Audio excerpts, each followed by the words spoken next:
tower, brought into a mysterious portion of the tower where apparently time doesn't flow. And a group of individuals had presented themselves before you, with one question being asked from the Lychon himself, the head help or the butler, essentially, for the tower, asking you, what do you know about Primals? We know that they are a result of excessive worship from other individuals, and that, as well as the fact that their power is granted through that connection of worship, similar to the gods, but they don't. But the power that they have access to is not that. Is the amount of power they have is not like the gods. Not.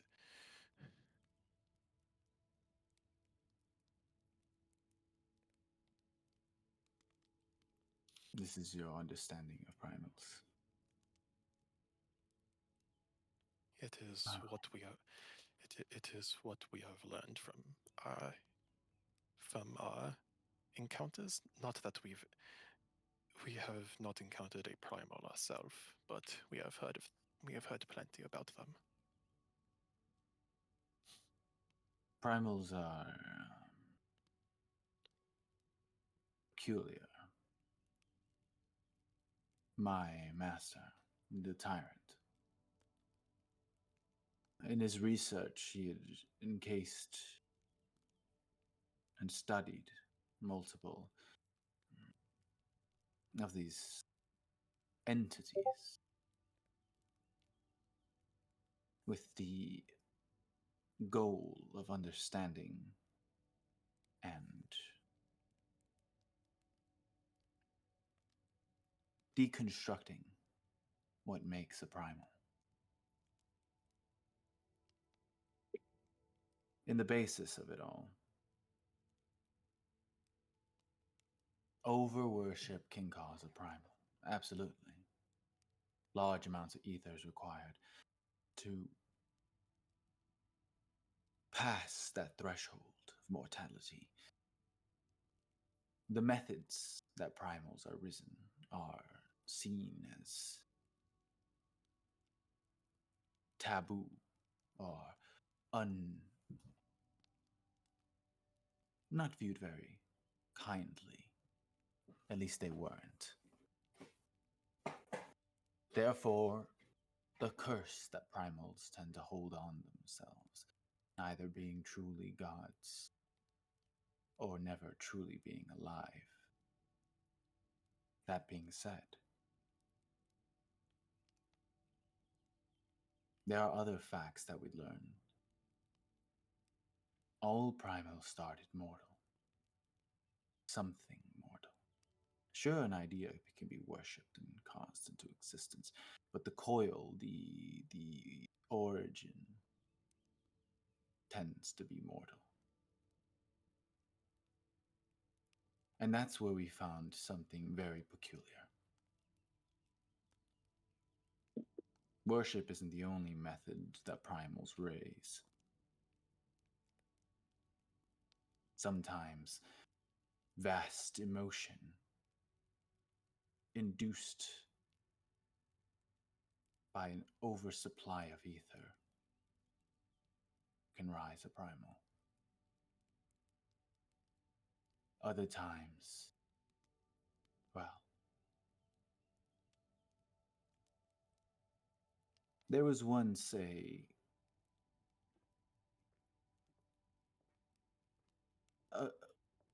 people that suffered a cataclysm. The Asclepians, yes? So you know about the Asclepians. Yes, we've been informed of them, and how they have and how in their world, the universe before this one that we are currently in, they had a war against the gods, attempted to make weaponry that could fight them. Asclepians is just such a general term. Technically, the Asclepians were only one race. Ancient dragonborns and ancient tieflings of the sorts were just tieflings and dragonborns in their time. What are now known as humans, those were Asclepians. They were some of the oldest race ever to exist, gifted with eyes, theorized origin from their creator. Castilla's refusing to make eye contact right now. She's just like, wow, this is so interesting. Do you say that what do you say that modern humans are Asclepians? Is that in terms of how common they are, or that modern humans are descendant from Asclepians? No, I don't connect them in that manner. It's just back in Asclepia, in that time, from what we were able to discover, there were no such thing as humans. That was not a term. Asclepian, that was the term. The race you now call human would be the only similar race to Asclepians. Commonality, alright. That being said, the people of this time were vastly abundant in ether, magic, even professions that had nothing to do with ether manipulation or magical energies still inherently had abilities. Warriors, barbarians of the sorts, still being able to do the common firebolt or even a fireball if it was learned enough. If I were to do a one-to-one of a single mortal being here and a single mortal being from Asclepia, it takes 10 of you to create one of them. It is shocking, really, how innately more fool they were than we are. And that is where we found something interesting. These end times that these people have suffered through, perhaps. There was a third way Primals were born. The vast amount of ether within their bodies. It was tainted, at least from the subjects we found. 3 other elements fused within it, causing an instability, turning him into primals.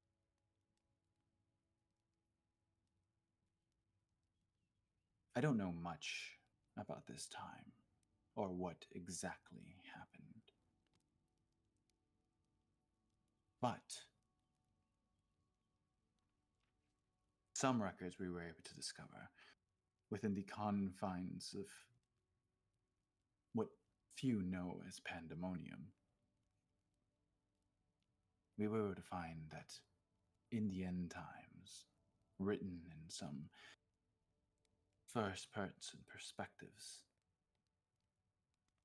before everything turned all black, there was mass chaos. Left and right individuals became morphing into monstrous creatures, warping.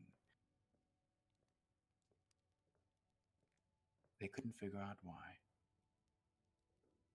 Only to find out that the very essence was causing them to change.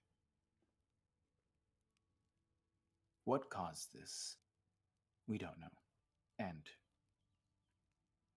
I personally think it probably has no relevance to what I'm going to ask of you. In the research that my master had done before he disappeared, I admit the Tyrant was not a very good man all the way through. In fact, he was notoriously bad. I may not know what's happening outside of this tower, what year it even is anymore. Wait, did you say he or she? He. Like when referring he. Okay, referring to the tyrant. But was there was it was very off guard for a second there. no, he. But there was something, at the very least, that could have been considered beneficial within his research. Deprimalization. It is theorized that deprimalizing someone was impossible. In fact, we found, and he reaches into his suit, or essentially butler's outfit, pulling out this white crystal. In their time period, they used this. It was known as etherite. Oh shit, it's the etherite, guys. No. The one shot. It's all coming together. Etherite is not an element that exists in our realm. It doesn't grow naturally for us. It doesn't. It's not supposed to be here, as of many other things we found. But I did find something that fits it very similarly, and it piqued my interest. And he pulls out another crystal, clear, this rainbow-like shine, this white liquid within it. Moon water. The shape is quite similar to each other, though etherite is almost a solid, dare I say, marble-like material. And there's something about these two things that are strangely connected.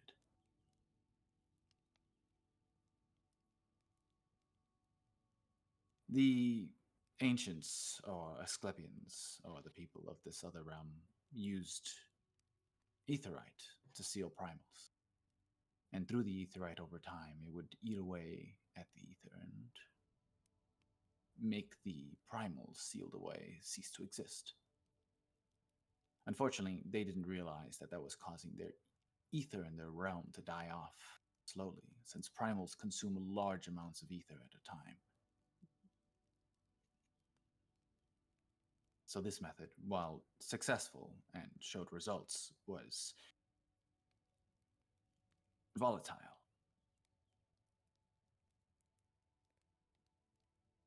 But this crystal, it has a strange other effect. The liquid within this crystal is known as the ether of the realm, the bloodline. Sometimes in geysers or in pockets within the crust, it leaks out, materializing and turning into a geode of sorts.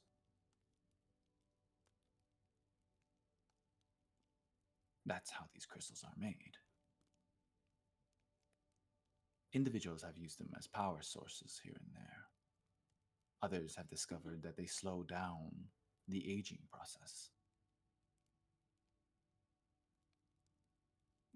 But our research found that they are exactly made of, exactly the same as the ether within primals. They're made up of 4 different elements. Ether is one of them. The elemental body, or a very lost element that you don't find outside of pandemonium. Chaos. Chaos energy is within here as well. It's the other 2 that I can't seem to figure out. The mixture is made up of all 4, and that causes the warping effect that it tends to have. Separate, these elements are no threat. Together, It's almost like they were never meant to be fused. This is a lot to give to you, and it leads up to my proposition.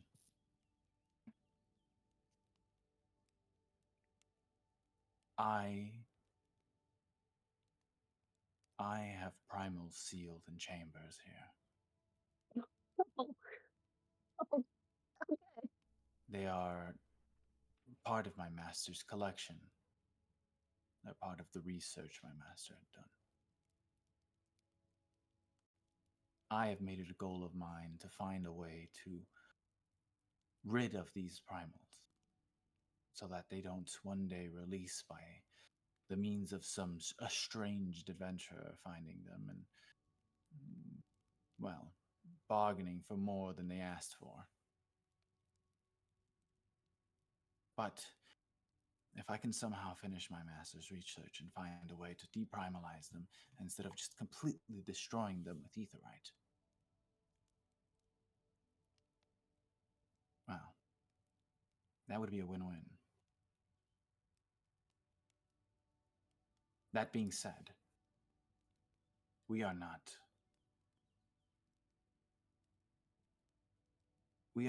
capable of fighting against primals. It takes an individual that can withstand high densities amounts of ether to do so. The ability to withstand all that ether in an instance of a fight and not gain ether poisoning.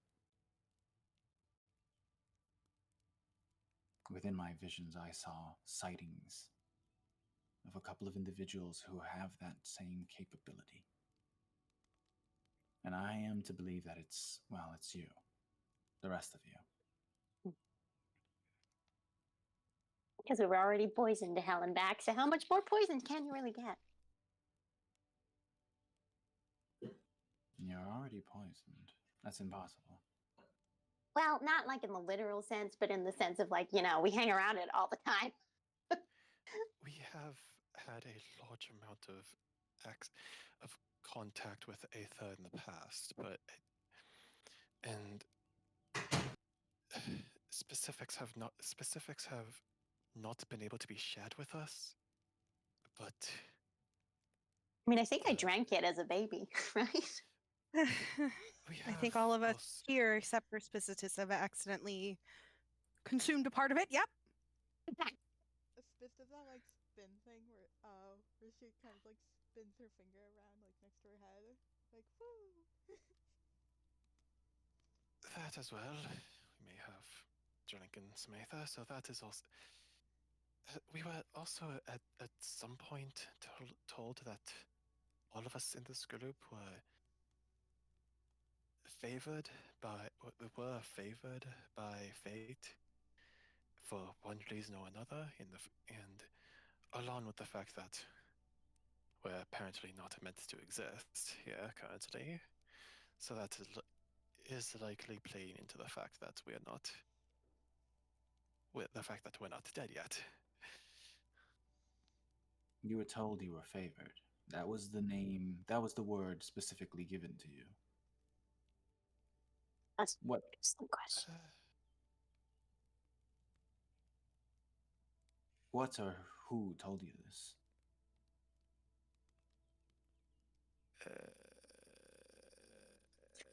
Everyone's trying to remember.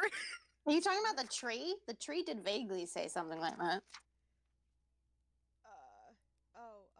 Spitz's grandpa guy. We aren't. What's his name? The grant. we are- Yeah. We have also been told that we aren't bound by fate. We are able to that we are not bound by fate. So we're able to change things that were fated to happen, like Oz's death back in Lonbon.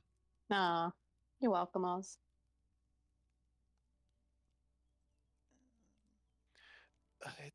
It wasn't told exactly, but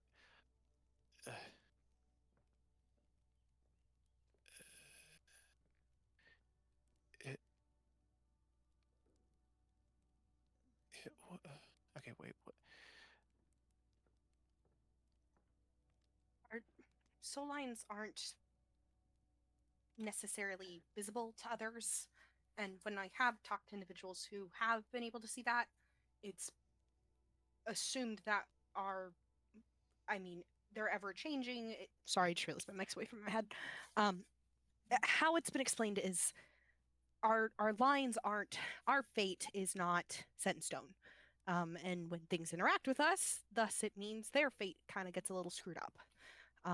Obviously, this can have very big consequences. And so, from what we've heard from one or two individuals, we're not meant to exist. We're outside of the lines and guides of fate. And maybe that's favoring, maybe it's a curse. I don't know. You throw But this word something's around cute this here. very loosely. Do you know what fate is? Something that Sophia had control of and no longer does? A sort a guideline, or something.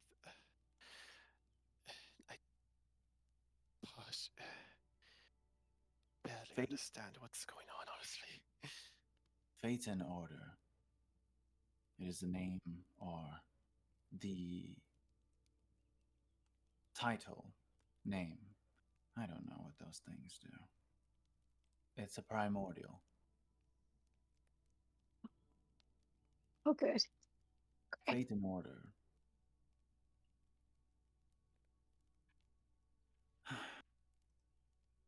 I should know. You see, there are bases that make existence. And I'm not going to go too deep into it. Chaos energy. Chaos. Disorder. The ability for things to go awry. The ability for things to go unplanned. Its existence is brought about through the existence of a primordial.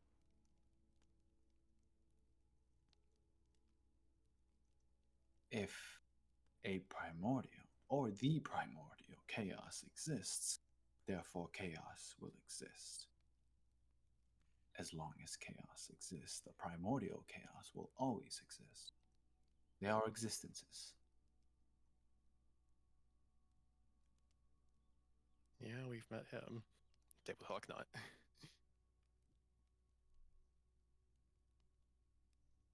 He quite likes us, apparently. Says that we're entertaining. Was this the individual who told you you were?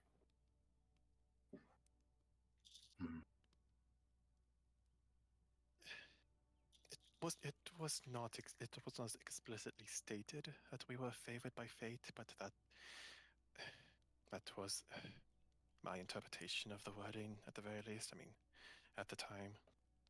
Favored is an old term. Favored used appropriately now, but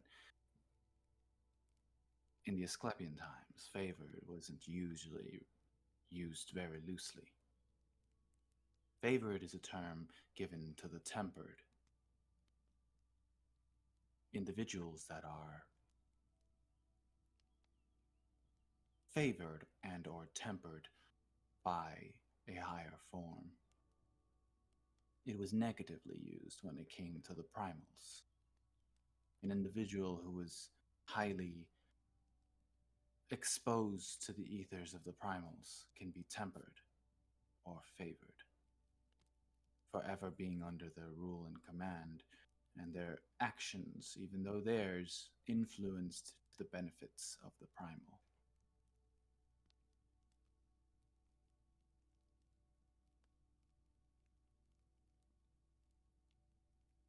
You may well be tempered.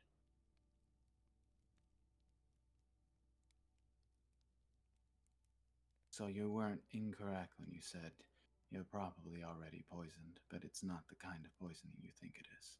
Oh, good. Great. My My confusion is the fact that most of you seem to have your well, you're just allowed to do things the way you want to. Tempered individuals tend to always make their next action in the favor of their primal and or creature that tempers them. Yet you're doing things under your own decisions. Or are we? Sorry. Also, your eyes. There's no real sign of temperament behind them. The tempered, they're blank, emotionless. I'm getting too far ahead of myself. If you're going to work with me, we'll have plenty of time to speak about primals and their existence and the added effects. And perhaps we can figure out what are these elements that make up these primals. Maybe those questions and those answers can assist you for whatever you have to do. This can be mutually beneficial.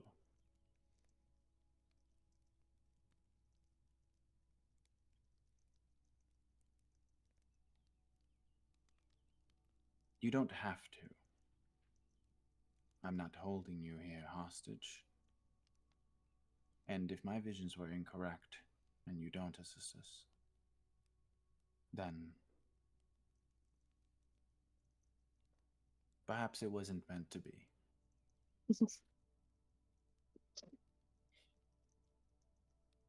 These primals were once people. Something in their lives caused them to be the way they are. And while some of them deserved it, trying to parade themselves as higher forms, others found it through pain, trauma. Enough to cause the inner magics within them to warp. Enough to cause them to just become more.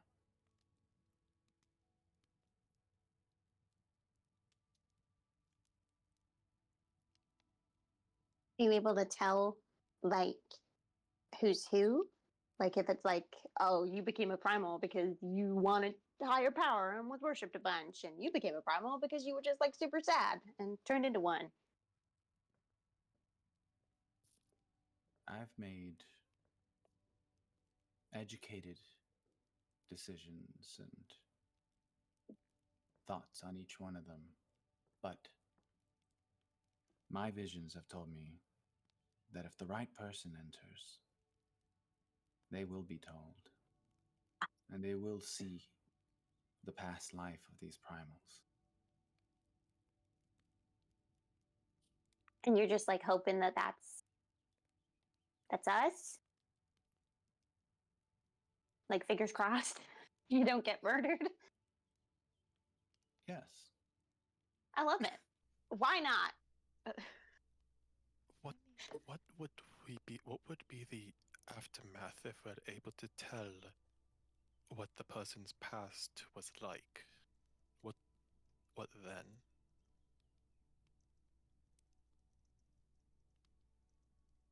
They at least won't be forgotten. And I can No. write their story and their lives and their names within the tower's archives. It's kind of cute.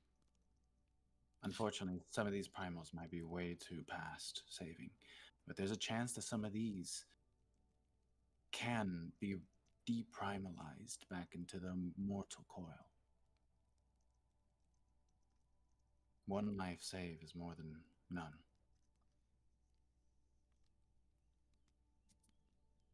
Yeah. Alright, so prepare for a fight, but do not start one. Alright. Now, you will almost indefinitely have to fight all these primals. Getting them weak enough to be deprimalized It requires their ether to be wasted, drawn out. Most primals draw out or defuse most of their ether through combat. It is an unfortunate means. Which means we just gotta wear them out. That's what you'd like us to do. Yes. One of us will always be with you. While we cannot fight with you, we will be there at the opportune time to perhaps, hopefully, deprimalize them. And if absolutely necessary, and he brings out the etherite again. But hopefully I won't have to resort to this. This is a guaranteed way to destroy the primal. Either way, the only thing keeping these primals from affecting the realm is that they're in a alternate dimension room created by the tyrant in an alternate dimension tower, making just enough layers for them to not affect the ether of the realm. But if any of these primals are released, the vast amount of ether they drain will cause an imbalance.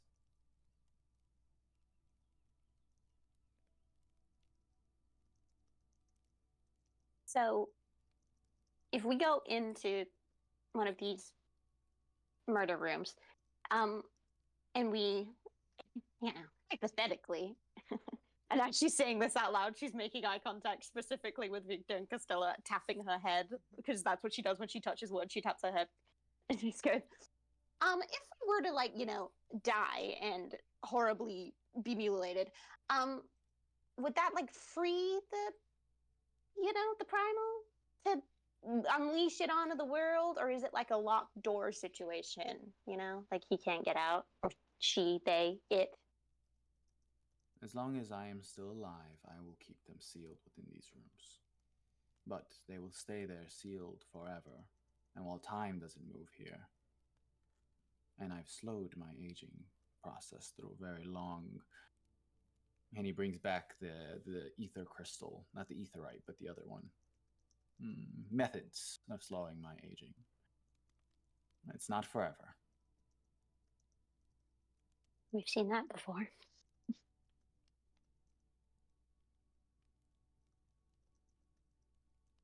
I was different before. My memories are not fully intact. And that is a process of how the tyrant found me. I was once a primal. Oh. That's why my name is the Lychon. I do not remember my original name, and that was the name that I was given as a primal. The tyrant had found some means, either through a freak accident with me, and saved me through deprimalization. I'm just trying to pay it forward.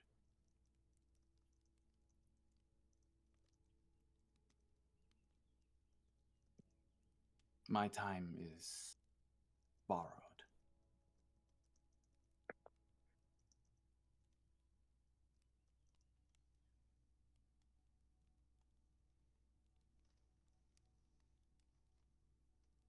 So, I love a hypothetical. If we were to, because I don't know how much your vision told you about us, but we're kind of not time-based wise, but we are on a time crunch, but also I feel like we're on an emotional time crunch on everything that's going on outside. I don't know if you have experienced any of that. So it's just a ballpark number. How many primals have you gotten here? Most primals have died off because unfortunately we had to. Well, there were lesser primals, and their disconnection through ether had caused them to slowly die out. We had a couple of that were destroyed by adventurers who had entered. Oops. Gee, I wonder who those guys could have Oh, been. Tough. sorry. No, nobody told us. This Cersei and Victor are just tapping their chins like, wow, it sounds like a dream we had, huh? Tuck's collar. Whoopsies. No, nobody told us that we had to fuck. I didn't know we had to keep him alive, all right? As far as I know, there are only 3 primals left that we have.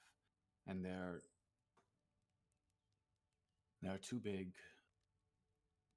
They have shrunken over time, but the vast amount of ether they carry within themselves will cause them to. Well, it would take thousands, if not hundreds of thousands of years before they completely waste away. Oh, jeez. I'm getting a very heavy radioactive waste vibe Hmm. from them. I mean, this guy basically just held out a nuclear fucking bomb. Hmm. Fantasy Chernobyl. Oh, Fantasy my favorite Chernobyl. Fantasy Chernobyl. fantasy Owen, fantasy Chernobyl. Let's do this. Come on. No. Yes. Listen, the fact that we're the fact that we basically have inert radiation poisoning, is that not good enough for you? Nope. What's another drop more? We're already fucked. What's another bit of uranium eating? Come on. Now, Castilla is going to have Pepperjack wait out here in a nice cozy little blanket cubby. But for us, You put all of your belongings in a locker that you don't want to get iron lead poisoned. casket as we go It's fight the like a demon swimming- war. It's like a swimming pool locker room. No. God. Can So- Steve eat straight uranium? No. I think we did probably, but you know. I do not. Spiss's amulet of poison would not protect her from ionizing radiation. Yeah. How do I you think know I think that would be more disease. There is a difference. Mm. There is a difference between chemical-based poison and energy-based poison. But see, because poison's a poison. If it neutralizes what is put into the body, aka the item that is causing the poison, not the actual action of poisoning, wouldn't it then neutralize the uranium? The action of radiation is your body being hit by a shitload of energy and your DNA decompiling and decomposing. And then it can't copy, mean- and then thus your body just dies. Yeah. Yes. So that is not a poison. That is you effectively getting hit with a flamethrower. I'm I gonna don't jump in and say that uranium, it doesn't exist. It does now. Just to get us off that train so we can talk to this man. This poor man sees Castilla and Victor having an argument over this, and then it's just like, okay, not what I said, but great. I do have a question in universe though. I would just want to know, how long have they been here? Are these at least this universe people, or are these they were shunted over from Asclepia people? You don't know. No, I'm Ask. asking him. Oh, Voice inside my head. I'm asking the man. is that how you asked it? That's a weird way to ask. Are you this universe people, or are you shunted out from the Look, Asclepia kind of people? That's just how Cersei talks. Like, My brain, it does not always catch up with myself. Did I I just give doing you a great. name for all of the characters that were presented to you? I know there's the Lycon, there's Rebecca, Dreadnought. Rebecca Dreadnought. Yes, okay, like her. I Rebecca. want to know who basically, Rebecca is. but I'm pretty sure what Abby's asking is, are the Primals, are they from Asclepia or from here or from this universe? That's what I'm Oh, you're asking. asking about the primals. Yeah, I he want told- just want to know where they okay. came from. Yeah, because we know where Dreadnought came from. The primals are old, very old, I would assume. A lot of the primals that the Tyrants found were rampaging around through Pandemonium. I would assume they're from the Asclepian time. If there's an older time before that, perhaps there's a chance they're from there. Oh Consider shit. that Asclepia had a primal rising issue in its time from research and, well, notes we were able to find. I would assume they're from that time. Okay, so if we're able to heal them, they're gonna be like, "Oh my God, my world is destroyed."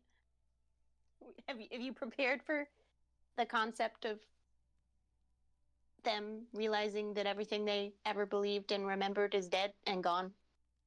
I think you're confused. I am very confused at all times, but Yeah. I'm probably None a of little these confused. people can and they will not be alive. Ah, damn it. There's a difference now. Oh, like you're releasing the soul in a kind way versus killing it completely. Is that what we're saying? So, like, When a you know, primal they're is deceased through etherite destruction, when they're sealed in the etherite, Mhm. the etherite eats away at ether. In fact, it is quite dangerous for me to even handle it. But as long as it's not within my body or I'm not sealed within it, I should be completely fine. Etherite eats ether. It Uh-huh. eats it completely to non-existence. Therefore, when a primal is eaten away through ether, they cease to exist. No afterlife, no nothing. Nice. It's like what happens if we die to ether Bad ending. or warp means. If you are able to deprimalize someone Mhm. and they're allowed to die in their mortal coil, Mhm. they can at the very least return to the ether of the realm, even if their ether is foreign to our realm. Okay, that makes more sense. Thank you. Sorry. It is a much more satisfying end than to waste away to non-existence. For sure. Are these people once people conscious during this primal thing? Do you know that? My memories were erased when I was primalized. The fact that I'm still alive is a miracle, and all of the times we've tried to deprimalize the primals we found, we failed, and none of them were able to survive. I was the only one. Their personality is within the primal itself. I would assume their memories aren't fully intact since mine still haven't returned to me. But they at the very least know who they are in a much more muscle memory way. They may forget their name and they may forget what they've been through, but they remember how to speak in their languages and they remember the things they are capable of doing through the times they were alive. The important thing is the soul line is intact. Therefore, they are still there. Just not them. Just when they're primalized, they are almost reverted to a much more base way. Following their instincts as opposed to thinking things through. Yes. Less opinion based, more. It all depends on what they turned into.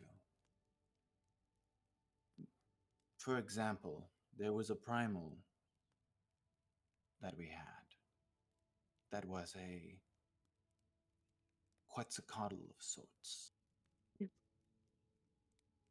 These lizard folk back in the time had worshipped their ruler like a god. This worship had molded their mindset to think they truly were. The lizard folk didn't realize that a lot of the material they had used for their weaponry and for their structures was just raw ether, crystallized. Being exposed to such large amounts of ether and the amount of worship of all their tribe caused the primalization of their ruler, ultimately destroying them at the end.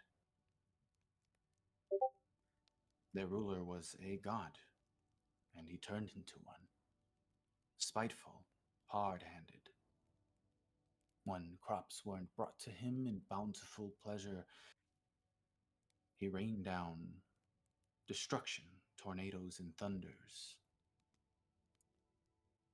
until there was none left.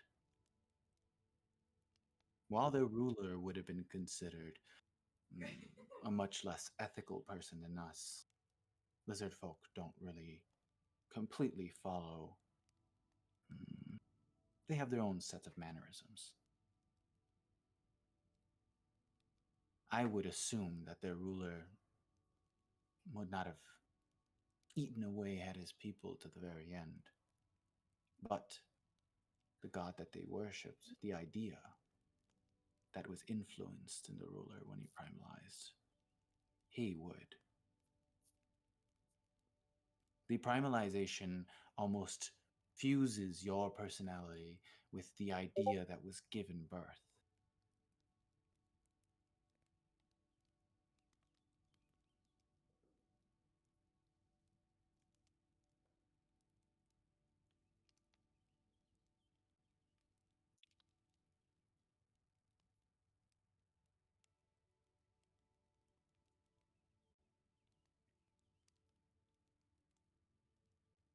Okay.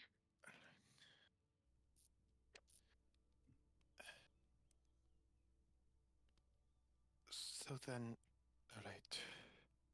If you are asking us to try and to fight and to fight these primals, are we? Do you know what do you know about them? Like, do you know anything about them? Like what they could do, as so that we would have a better idea of what we are getting ourselves into. We each entered one of the rooms, so we know at least a brief idea of the primal we were assigned to originally. These three original primals were so large that when the tyrant was alive, he had assigned us to study them while they're in their chambers. The first one that I would be giving you, Rebecca would know about. If you accept and she takes you, she can tell you along the way.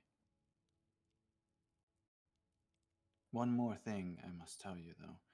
These rooms, they are alternate dimensions built within the labyrinth that is pandemonium. They are manifestations of the primal's memories.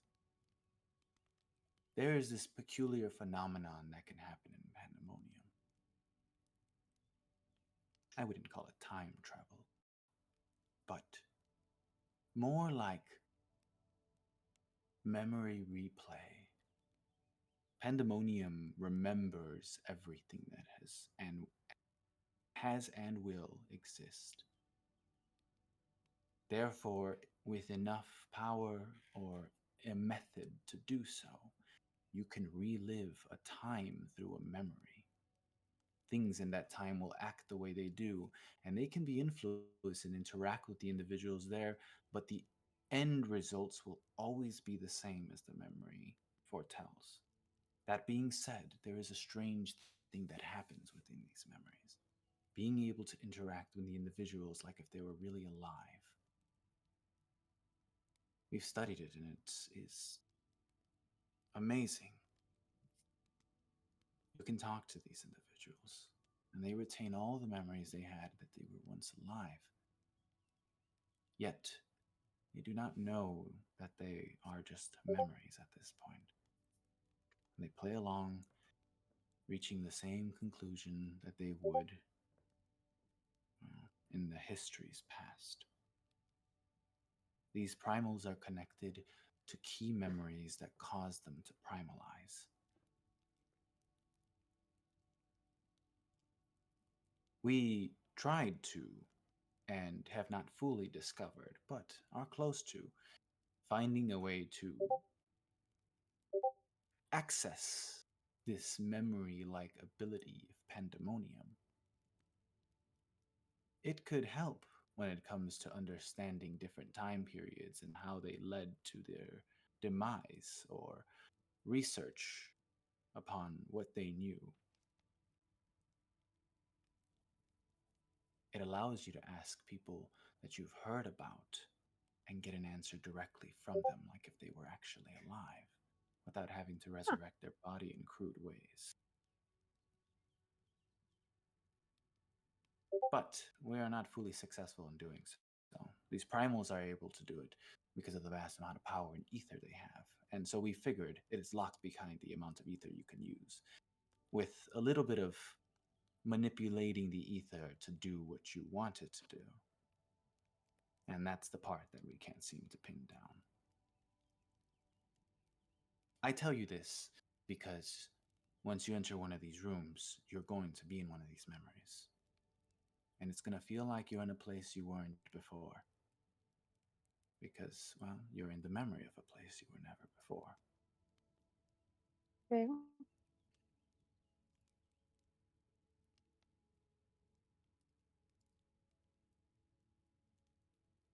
If you're in a memory and the thing that's playing out, the event that's playing out, or the people that are there, or the primal that's there doesn't know that it's a memory, but you can interact with them, but you can't ruin like the butterfly effect, like you No step on a matter what butterfly you and everything. try, and no matter small details that you change during these memories, it seems like the end results are always the same. And if I happened to meet myself, me being in pandemonium at one time, is that has that ever happened? Is that going to cause a rift in time? Don't be confused. These memories are recreations of where these primals were primalized. These were all mortal beings that were alive. I would like to think most people did not have access to pandemonium. Oh yeah, No, no, you're no. in pandemonium, and because of pandemonium, is that it's able to recreate these memories of these realms. No, totally. I guess it's I just don't. hypothetical. If it ever happened to be there at all. There may be a chance, or maybe pandemonium's smart enough to know that they won't place the memory of you within these memories. Maybe your actions would be influenced by what you would have done at that time. Who knows? My ass kicked. I have not come into that scenario. All these primals are much older than I can remember. Your No, realm has only ever had two primals ever exist. And that's a good thing. That being said, those two primals should absolutely be destroyed or deprimalized. And that's where the other benefit comes in. Sure, I can offer you weapons and any treasures that this tower holds. And for some people, that's enough. Sure, you can get the resting of your mind and consciousness and heart that you allowed at least a single individual that was primalized to have a good rest and to be able to pass on. But the ultimate reward is discovering how to deprimalize primals and possibly avoiding a cataclysm that's been happened before.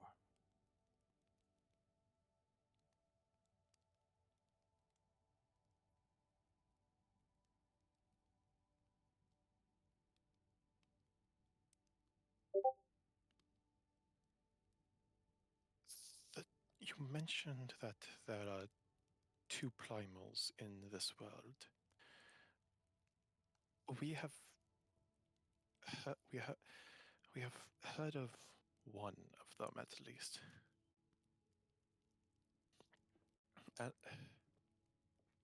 Wait, let me double check my notes. I think just one. I think it's our bug friend. Bug friend? What? A wasp. No, wait. No, Hold on, I'm isn't- mixing So up. there's also Alexander in the. Isn't Yeah, Alexander. Isn't the wasp something else? Primordial. Primordial. What- Yeah. I mixed those two up so much Same. Very similar. There's a reason why their names are similar too. because they're connected. Oh my god. Well, I can tell you, it's not really. So primals are like a half-baked version of. They're not fully gods. They're not fully not gods.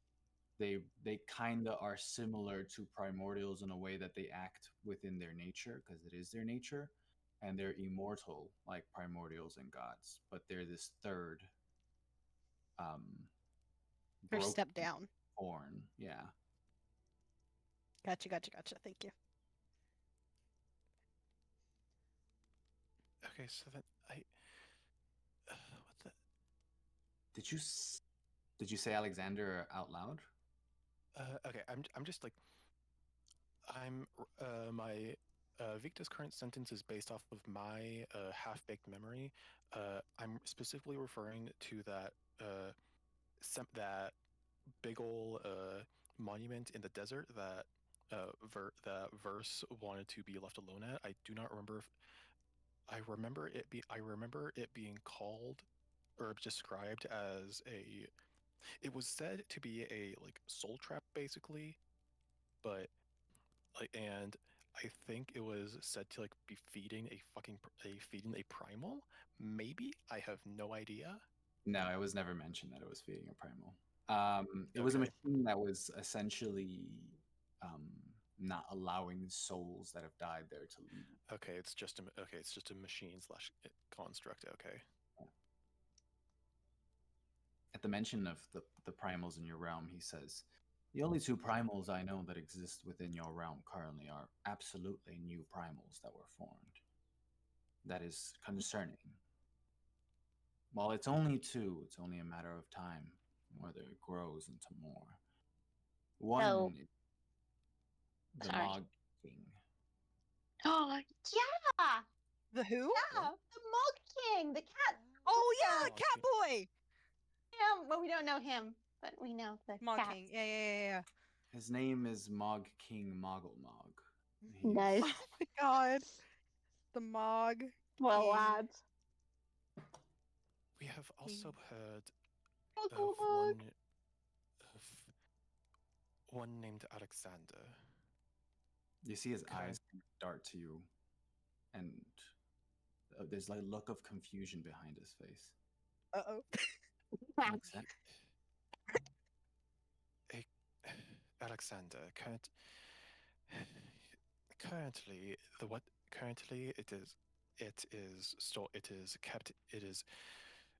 it is seemingly inactive in a as described in a very large castle at the bottom of a lake, and full of machinery.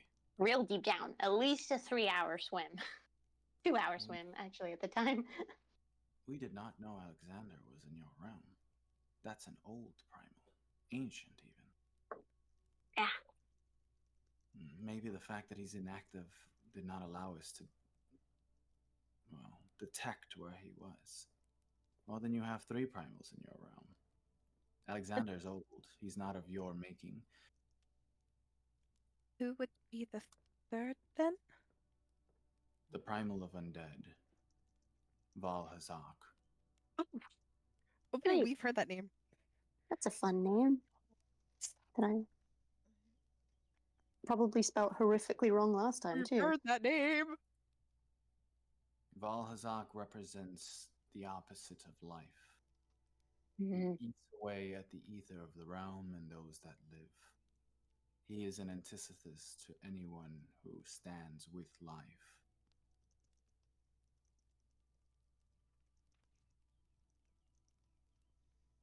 That's okay. That's why. Wait. Okay.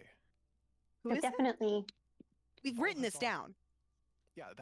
Valhazak is what I was talking about with that big old tower thing thing in in the desert. Oh, it was the tower. The weird Like, Or connected to not the the- tower. The Spiss's dream, right? I think with Yes. the nectar. No. Valhazak is the dragon guy, isn't he? Yes. That's the dragon guy. Yeah, the Spiss Whoa! had a dream of. Yeah. That bastard. Okay, that's where my The guy confusion came Victor from. seals Okay. away in 50 years. Yeah. Mm-mm. Okay, that's No, No? that's different. That makes you have dragons. I lied. So there was the thing in the desert, Huh. that had like all the souls around and stuff. Yeah. But Yeah. the night after that, Spiss had a dream. Oh, right. that Okay. dream! Yes. Okay, I'm back on track. Yeah. Spiss has had so Thank many you. weird Oh my. dreams. I was like, which dream are we talking about? Spiss Okay, has so so many when we dreams. went there, This is Jesse had us roll, and Spiss was the one who got the Yeah, interaction. Spiss got Oh, played that by like bitch. dragon stuff. Yeah, Yeah. of like this Yeah. big scary dragon guy connected to the tower. Great. So this big scary dragon guy's just hanging around. Wonderful. Great, Amazing. so good. 10 out of 10. I'm so happy about Okay. this revelation. Once primals are materialized, they have to be forcefully dematerialized. If they're just slain, they just return into ether until they're brought back by their worshippers. If they are slain with aetherite and sealed within, they are eaten away over time and turned into nothing. Like I said, not every primal deserves to have a happy ending. Individuals like Valhazak, probably not.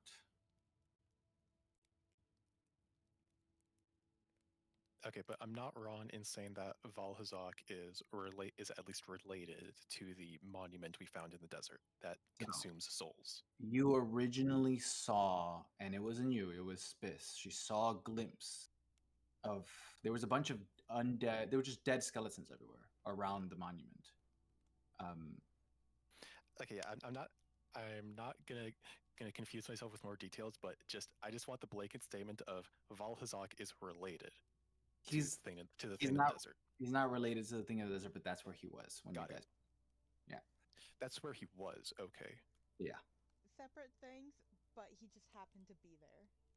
Yes. He went to the coffee shop. When Spiss saw the spikes return within to the sand, like she just saw the big spikes kind of like sink in, those were the limbs of Alhazak just sinking back into the sand. Lovely. What a lad. Okay. So great. Got it. This is great. There's probably a reason why he's there, considering there's a bunch of souls in ether just being trapped there. Easy food for Valhazak, you know. Oh, crap. So there's lots of things for us to murder outside, and there's lots of things for us to not murder inside. Or maybe murder, I guess, depending on how evil they are. If it consumes souls, I feel like that is a fair reason to. Oh yeah, he's gotta get eaten. I'm just talking about the ones in here that I guess I don't know if they're gonna be like, you get trapped to the crystal or you get to have your soul freed. If you truly figure out how to dematerialize primals in an ethical way, you will not only return the ether to the realm, allowing it to keep its ether, but you will rid of the concept of the primal, not allowing it to be re-worshipped into materialization. That's the research I'm trying to do. That's the conclusion I'm trying to end at here. Killing a primal is just the beginning. If their worshippers continue on and they decide to gather enough ether and bring it back, it can always be brought back. And as long as it's materialized, it will always consume the ether of the realm as a food source. Given enough time, it'll do it until there's nothing left. Okay. We just 2 seconds, just have like a group huddle. Please, speak amongst yourselves.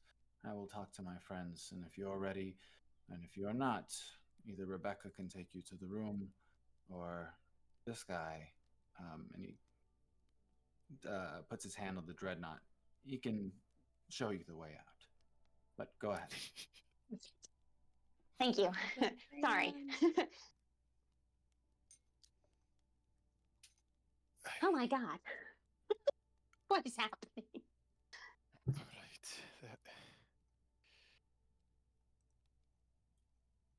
Personally, I feel that we should not go into a side tangent with this. What, even if time would not pass, we would still be losing focus on what is important in the moment here.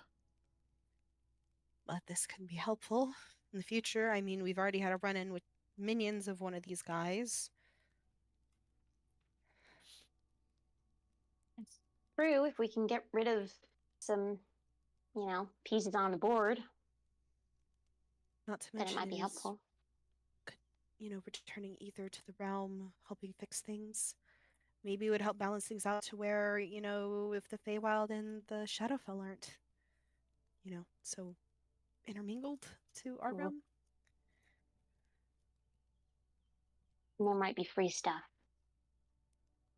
back too. Yeah. If you are willing, Castella, then I suppose my want to help yes. those people. Primordial, whatever they've done, this is almost a fate worse than death. And even if we can just help their souls return, no memories, no nothing, it's something. I know I wouldn't like to be stuck, forgetting everything, only doing the one thing, trying to kill people. Best to I let think them, they better to let them rejoin the realm than Hmm. be wiped from existence. let them at least have a comfortable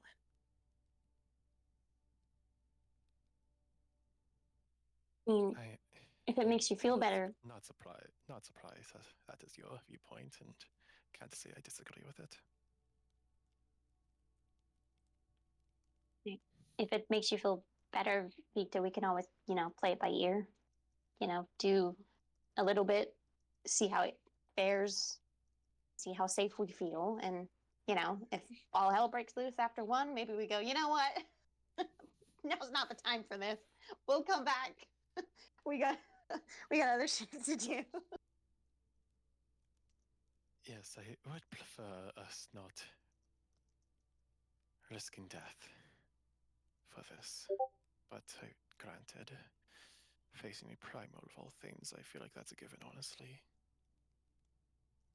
I mean, we've fought Orm. That was, pretty intense. True, we did live. Somehow. I suppose. Not to mention, we're going into this knowing there will probably be a fight. We didn't really know that the night with Orm entirely. It's true. We certainly didn't know he'd pull us into a hell dimension. Yep. And this time we're going to be on their playing grounds, but Doing it with our own initiative. Mhm.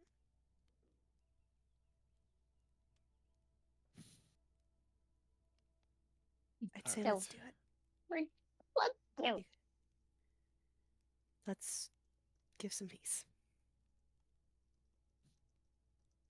Yeah, I do not see why not at this point.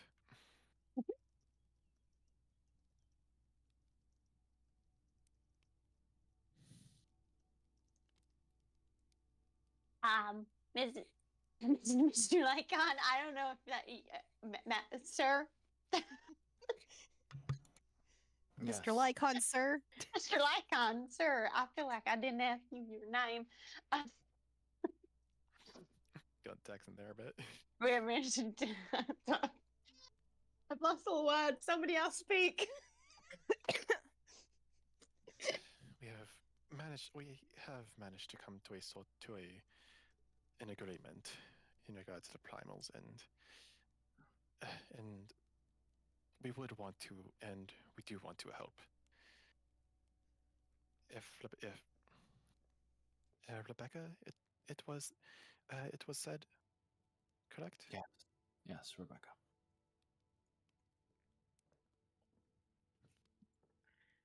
All right. If you would be willing to show the way. All right, gladly. Quick favor, Ed Costello would like to ask if Pepperjack can wait outside. That'd be great. That's my You wait in the nice library room. Nice and cozy, not having to deal with the primal shit. I don't need the baby dying. Of course. Oh, thank God. Hand them here. Costello will hand over the little incubator with the baby inside and quickly tell Pepperjack it will be fine. We'll be right back. Please do not eat anything you're not supposed to. And listen. Note, she's doing this all in common, hoping Pepperjack understands. Be a good boy now. Be good. So we'll hand him over. Did you want me to translate your plea? Can you please? Oh my gosh. Yeah, okay. We leave and he immediately eats a rug. I will cast Speak with Animals, and I will translate word for word what Costello is saying. I will not ad-lib anything. Just so Pepperjack, maybe, if he doesn't understand common yet. I know he's only like God 5 speak. days old, but he's doing great. We're hoping he's starting to grasp that we can talk to him, and He's been awake for like a week. I know, Honestly. but language acquisition starts from day one, Owen. I had to I write know, a but whole still- damn paper on this. Yes, but like it's still funny to say that, to just recognize that Pepperjack is like a week old. Not even actually at this point, and Costello's just like, yes, I'm praying and hoping. I'm so sorry. And with that, we're going to take our break. Oh no! Okay, this is gonna be fun tonight, guys. Is this the night we die? On Pride Month? On Pride Month, It's the whole month. homophobic to make us do that. You can't kill anyone here that's homophobic. Yeah, sorry, Jesse. It's against Yeah. the rules Okay. in June. Pride Month, I should try to kill you even more to be fair. It's equal Oh. opportunity. Right. God. Damn. I can't believe Hold us in a loop. this is a hate crime. It is a hate crime.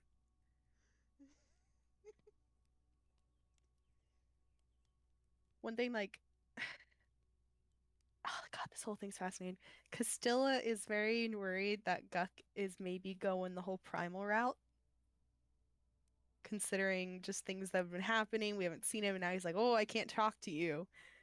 And so Castilla low-key wants to know how to get rid of a primal. So if she has to, hey Guk, stop.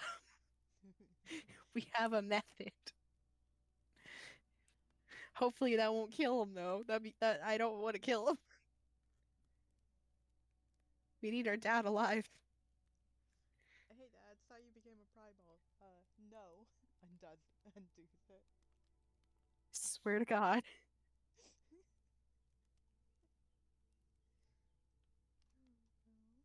Guk's like, no, I'm not. Oh shit! I just got pain all over my hand.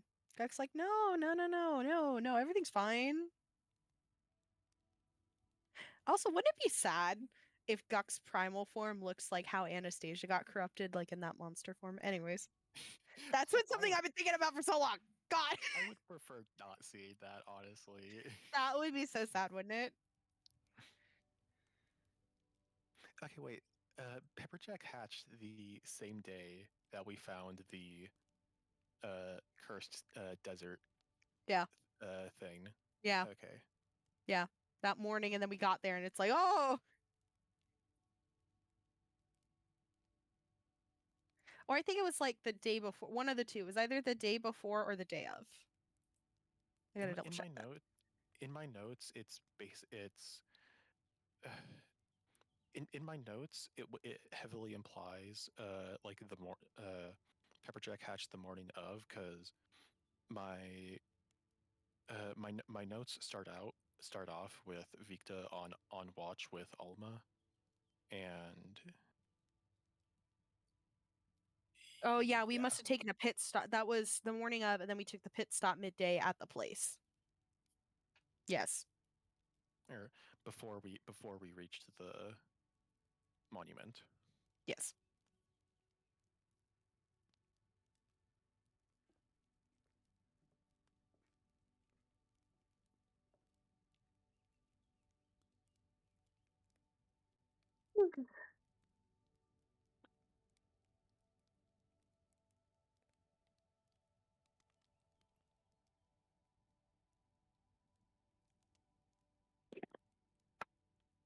Into the unknown. Into the unknown. Into the unknown.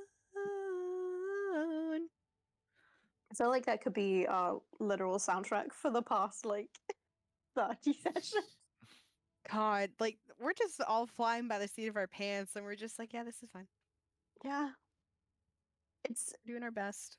it's always really hilarious to me when someone who is in a position of like either high intelligence or high power or they know a lot about a lot of stuff is just completely shocked and flabbergasted when one of us says something and then they're like, how the fuck do you know that?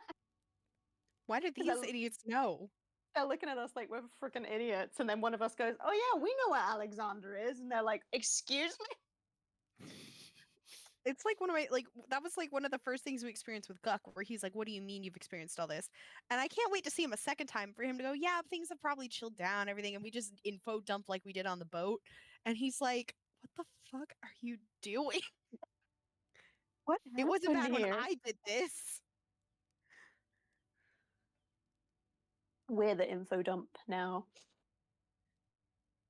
I love when NPCs used to info dump to us, and now we're all like, "No, We turn. have all of the information now, bitch. as You if like thought we you all weren't knew. confused like 2 minutes ago, trying to cross Yes. reference." That's how we play it. Sometimes we're really intelligent and we're all immediately on the same page and we're like, yes, this is exactly what we need to say. And other times we're all This like, is the thing, the oh, thing, the thing. We know things, or we don't. There's no. yeah. We are intelligent. You could just frantically We hear are people turning aware. pages or like scrolling on Okay, their wait, document. doing some quick mental math and basing things off context clues via from my notes. Pepperjack is like 3 or 4 days old. Yeah. Hey baby. He's young. Hey baby. Gonna have a long time to turn into a small, handsome lad. He's gonna have big old stompers. Boots too big for he goddamn he. He's just a baby, guys. He's so little. We're putting him through this? My god. He's not able to comprehend that. Owen. He baby though. He babe. He do Baby. indeed be baby. I found the conversation with Grandmaster Avis. Grand Elder Avis, sorry. Grandmaster. No, you're good. No, he never actually. He did not say that we are favored by fate.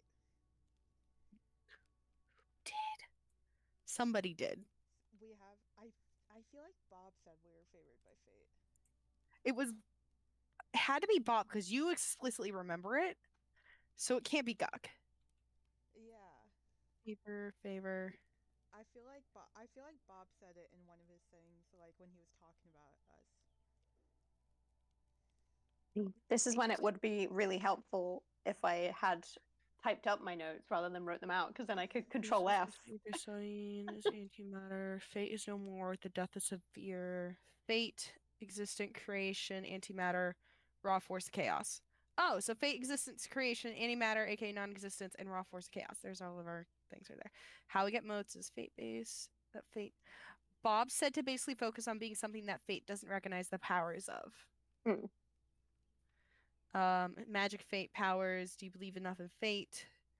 Spiss's role as fate's chosen one. Fate's favorite. Enough to change your fate, would Fate's you? favorite? I think we were joking about how like this was before we knew some stuff because this was March of us being like, oh, who would be who? Like, would Malachi be like Castilla or would Malachi be like this? And everyone was trying to get Gotcha. their backup characters. Fate's favorite, fate, soul, fate stuff. Fate's path, decent fate. Save your souls will be fate. Somebody tells me that one of us is going to perhaps meet the same fate as a Younger Guk did. That's the last thing I have.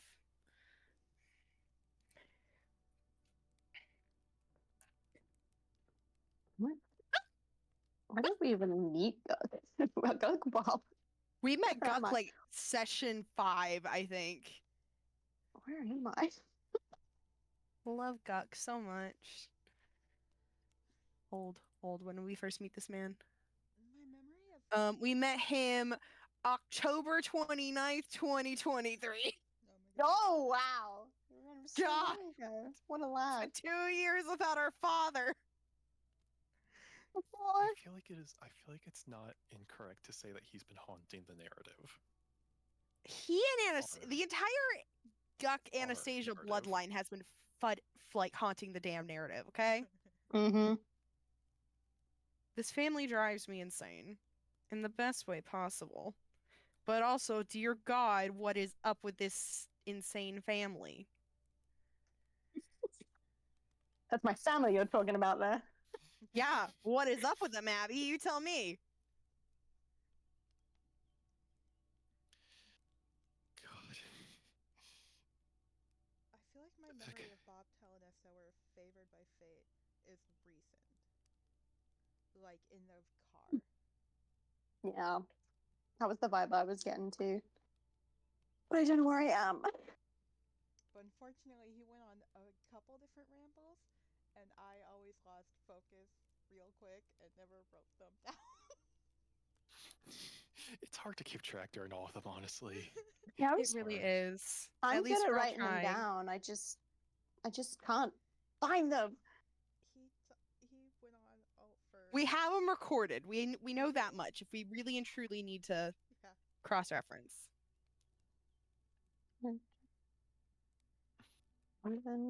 Oh wow, Raven's still alive here. That's depressing. I know. I was looking at my I notes. know. Oh wow. I'm like, oh, we're picking Raven up from the ravine. Oh, yikes. Probably knew she was gonna die. I'm so mad about that. I love her, but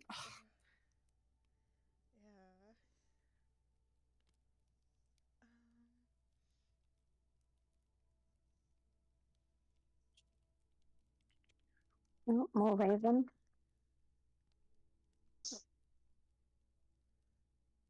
2/21/25 of February 21st. I have bits of rambling where Bob is talking about fate. I did not get the You know what full. session that was? It's February 21st. I don't know it. Oh no. I don't date my shit. That's very unhelpful. What else is happening? hold on, dates during February. I'm looking in the I one only server. date mine. I don't number them, so we're literally just in the car. Bob asked us like, what kind of magic is it that we're using? It's like we're manipulating the universe to change the problems around us to fit the solutions we come up with. We talked about our moats. What happened after? I think this is like one of our first nights. This was our first time. Okay, so this was our first time in the car, I think. Yeah, I think it was. Okay. Yeah, it's our first time in the car. Arcane powered car. There you are. Yeah, it's the same. It's before Okay. you guys shoved good berries into Pearl's mouth.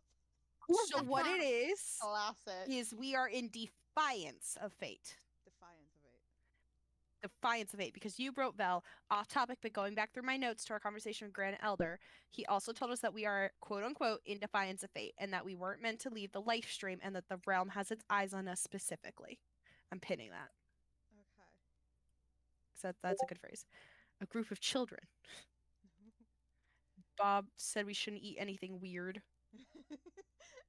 Murder doll. Too fucking late for that. That's when I turned into a imaginary horse, I think, as well. Yeah, that would check out. First being Mm. drunk. Then I we like this- have and go ahead. In the car, Bob said that he sees us glowing iridescent at times. We don't tap into the warp. According to Bob, it's something else different. And then he said something about our fates being limitless. Yeah. But that's kind of all I wrote about him talking about fate for the first time. Maybe We he's also both. have Guk needs therapy dad verse, crazy dad, August, anxiety dad, Magnus, Santa dad, Atlas, put together dad, Alma's dad, boss dad, Spiss's dad, dead meat. That's what we have written. God, Bob we're is ruthless. what would we name Bob? What kind of dad would he be, guys? Bob is also trauma dad. Mm. Yeah, he does have PTSD. Single name possible. He's the dad where you ask if you could go to the park, and then it's like 20 minutes later, and he's still talking about his time in the war. I mean, he did pull a gun on Cersei for doing a prank, so yeah. Yeah, that's true. He did do that. Granted, same, buddy, same, because I'm pretty certain if something like that happened to our characters now, they'd all probably freak out and pull a weapon out. I was just a prank. I'm sorry. It's a prank! I love that Cersei gets all the flack for it when Spiss is the one who kind of like handed over the flask. And He then supplied me with the water. And then goes Spiss is No, no, like, no. "Yeah." It'd be funny to go traumatize dad about his war crime past. No, no, do it. I promise. It's funny. It will be good on TikTok. It'll be good on TikTok. It'll be great. Do it for the vine. Oh, the vine. Do it for the Oh, vine. well. That's the creepy thing. No more shall man have wings. They're like, nice, nice. So good, so good.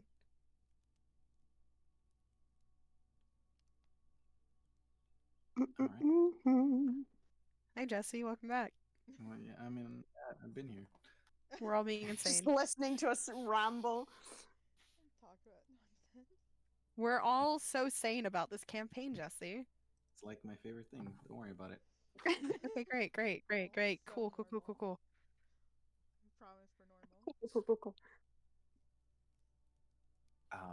All right. So the Lycon leads you guys up. You're led up this tower. It almost looks like a mansion. It's strange. It's much bigger than in the inside than it is in the outside, which is which is normal for wizard towers. And he stops.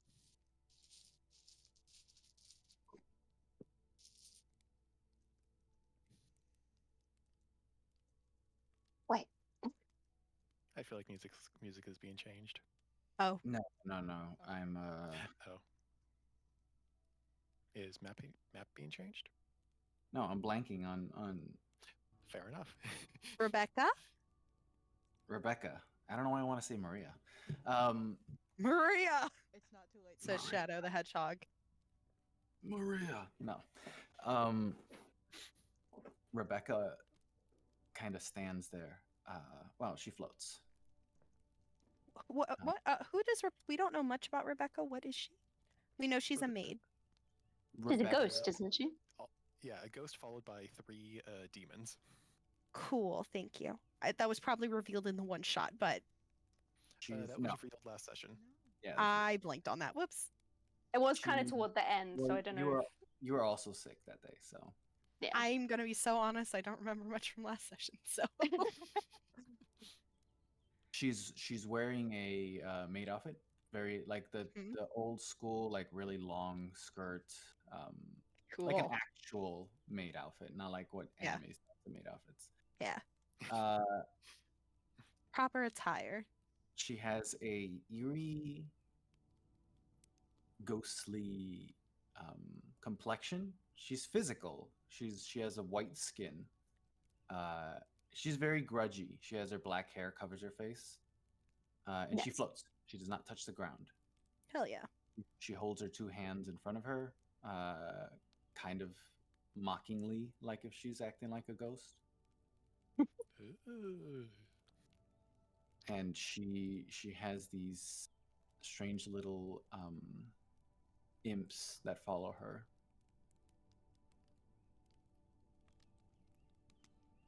All right, Maria will take you to the room, and hopefully Maria?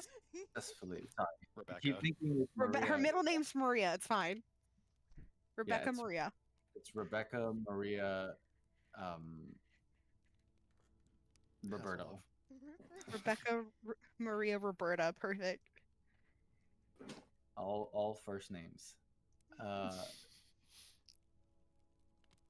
Rebecca would take you to the room, and hopefully everything goes successfully. I will have your avian companion here safely,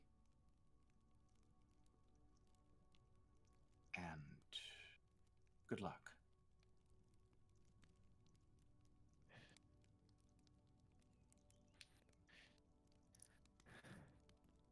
All right, As, following Rebecca, I suppose. as the Mhm. Lycon leaves and he heads back towards the main entrance, Rebecca's floating along in front of you, walking down, well, floating down this hallway.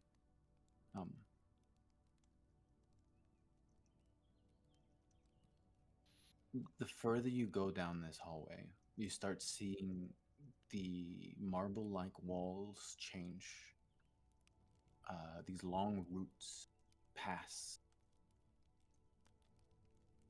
They start very thin, and they start gaining more girth as you go further in the hallway, showing the length and the size of the roots.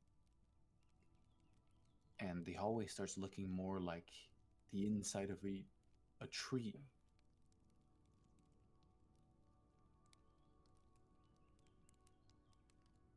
I must ask, the Lycon has had visions of you guys, but I don't really know whether or not you're the ones we've been waiting for. Though, I guess I will trust in the Lycon. Hopefully, he's correct.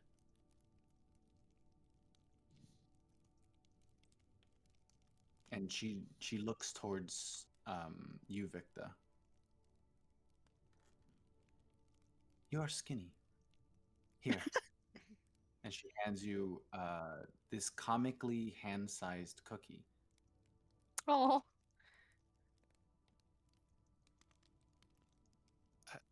Sorry? Eat. You look like you haven't eaten in a while. I love her. Okay, can you repeat the first part? Because it said, because I first heard your skin. You're skinny. You're skinny, Skinny. Victor. Put some You're meat on those tiny. bones.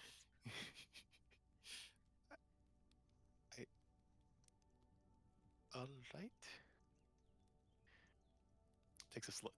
Victor takes a slow bite from it. You take a slow bite from it, this big cookie, and immediately it's bitter. It's real bitter, and then it's sweet, and then it gets too sweet, and then it becomes sour, and then it becomes bitter again, and then it kind of mellows out. Willy Wonka cookie. I'd eat it. You can see Victor, like his facial expression changes like 5 times in accordance with the jump in flavor. He does slowly swallow it before looking back at Rebecca. I, how what kind of is this? I don't know. I I love think her. tossed a bunch of stuff inside and see if it worked. It was a lot of things I liked.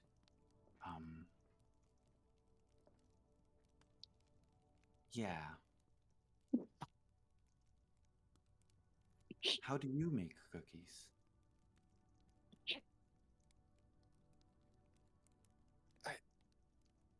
Well, I haven't made them in a while. I've made them one. I've assisted a baker once, and Of flour, eggs, some chocolate. Oh, I don't think I used any of those things. What did you use? I put a whole loaf of bread. I love her. Okay. Forgot to label my spices, so I don't know which ones I used. Okay. So I just used 5 of them. I grabbed Okay. random ones.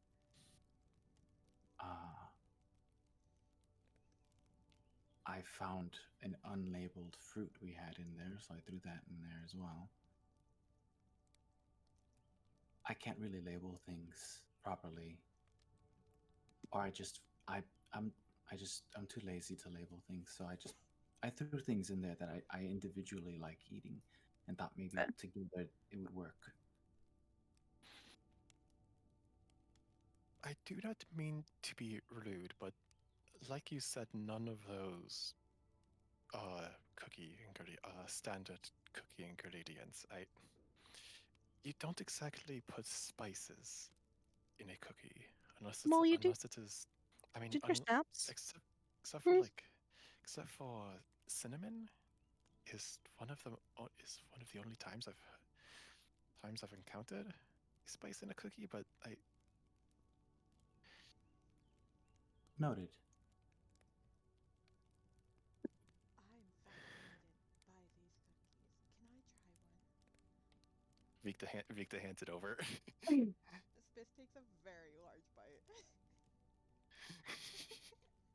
You get the same roller coaster of flavors: the bitter to sweet, to really too sweet to bitter again, to just sour, to just leveling out.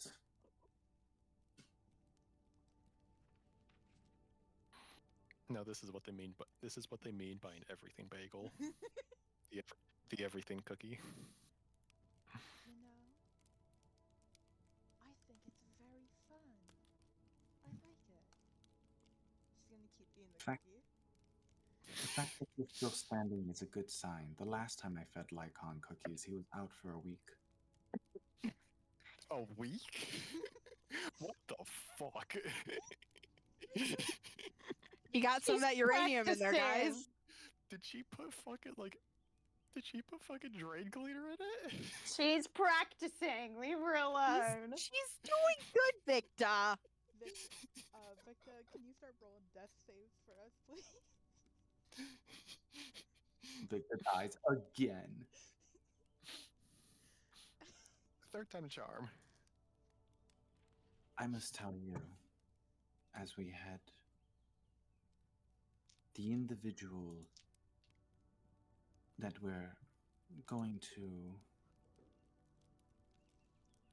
interact with, they're known as the Equilibrium. That's the Primal's name.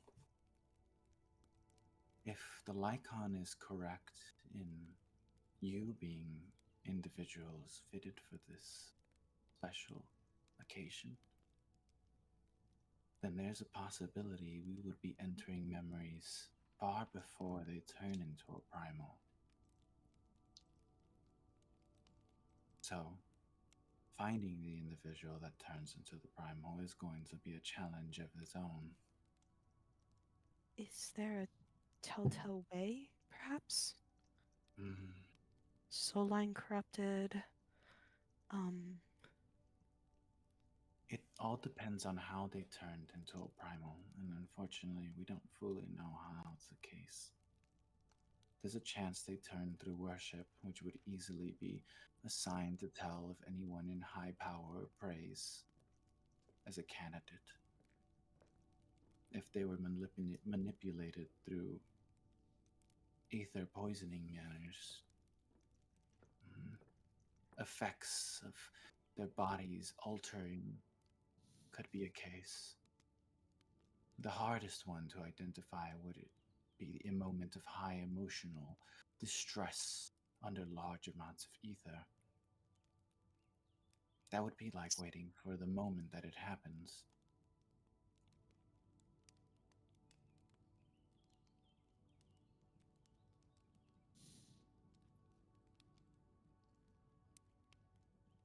All of us in here, the caretakers of the tower, we unfortunately do not retain the memories we had when we once were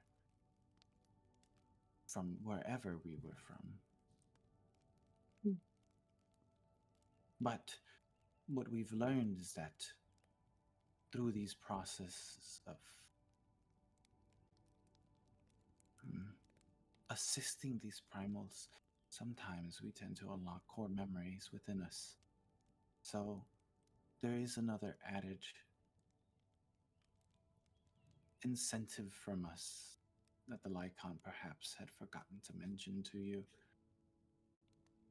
We are a bit obsessed with remembering who we once were.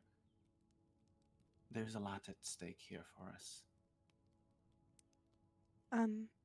After this, maybe I could try something that might help with that. I can't guarantee it, but I can at least maybe get a peek of past memories after this. But maybe it's something that might help, even if we do somehow fail. If you want to try, that would be fine. But I think I have an inclination of what you're speaking about. And, well, unfortunately, I don't think it would work. Our memories are lost because they're scattered around the tower, not because we just don't remember them ourselves. They were taken out of our. They were removed from our soul lines, leaving blank spots within them. And for some reason, core memories were targeted. Things that would allow us to remember what we once were, what our names were, or anything we had large attachments to. One of the times that we had disposed of a primal, I had unlocked the core memory that I once was a caretaker, like now, and I cooked. Though it doesn't seem like I remember how to, but I remember that I did and that I'd liked to do so. I also seem to have memories about these familiars that I had. These three. My attachment to these familiars, but I don't know why. They're not alive, mind you. These are manifestations of my power. I just choose for them to be formed in such a way.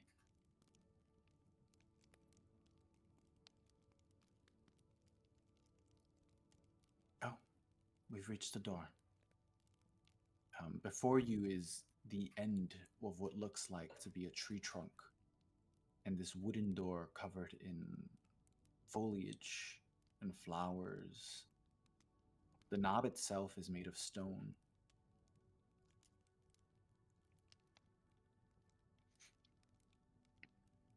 The equilibrium, well, they originate from a rather fey realm of sorts. I don't know from where, but the fey elements are undeniable.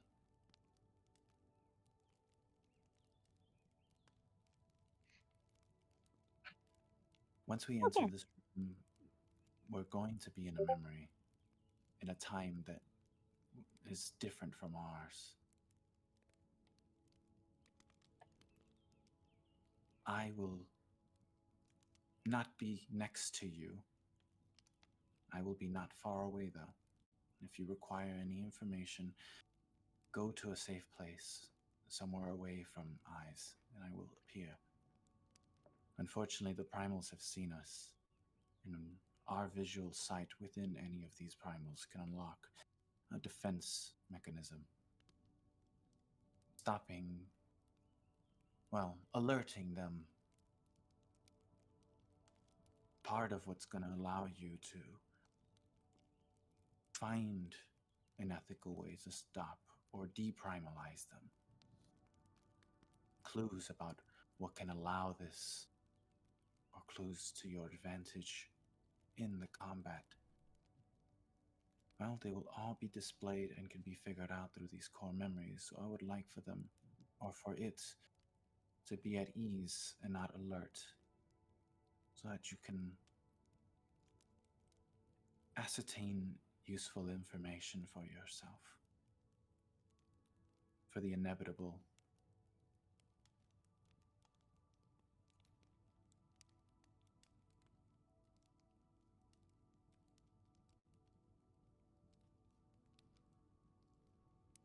Are you prepared?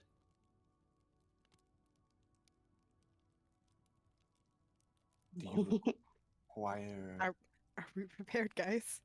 I mean, how long is a piece of string? I fear that we are not. I mean, I don't know. I don't feel like we know what we're gonna, other than what we've been told, obviously. Go in, calm, talk, try to figure things out, and not risk irritating. Do you have Or freaking out. resources that are not fully... full? Are you missing health or Are you sick? capabilities? Are you dying? Hold on. I think we all have most of our stuff. Ingo, Yeah. way of asking. Yeah, I'm good. Are you missing hit points or spell Do slots? you need I- any Spells, rest? pick your spells. Can I get at least one one small one rest in there, guys? I mean, Castilla I needs d- I don't know if it's massively She needs relevant, one. but I am missing 4 spells and a wild shape. Oh, May we, so we can ensure we have all our modes and spells. I've been busy. A rest is not required. And she pulls out these 2 muffins. Oh my Oh. god. Oh no.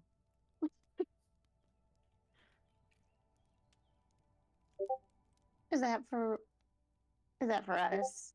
For whoever wishes to be brought back full strength, Okay. Yeah. I would take it now before you enter. Foreign objects besides the things you require to use for combat should not be taken into these memories. Yeah. I'll Okay, eat leave our stuff one of out. these. Castilla will eat a muffin.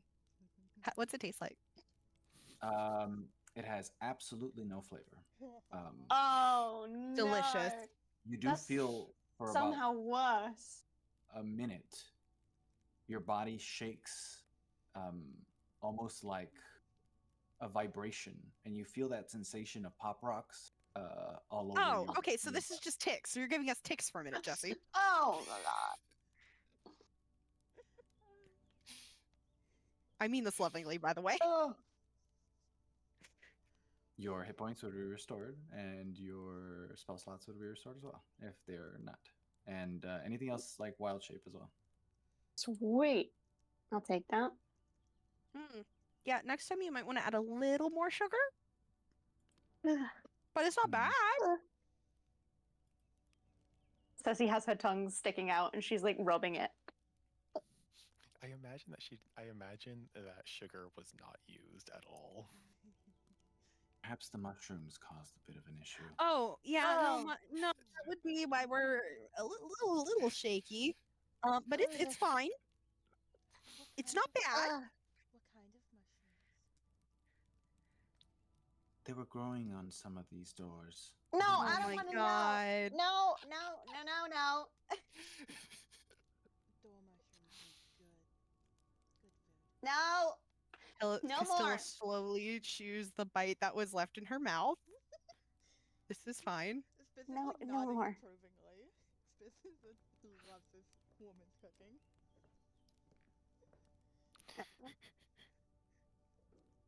Okay.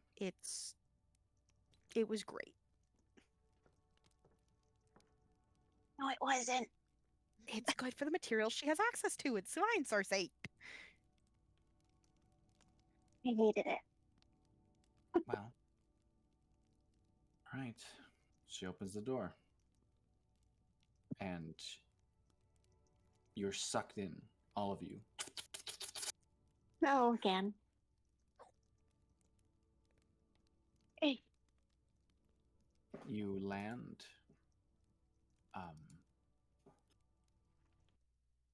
You feel the sun hit you. You land on what feels like soft grass. Its colorations are strange. Every blade mixes between a green, a blue, a purple, a pink. And as you look up, you see the trees, large, gargantuan. That is not the right one.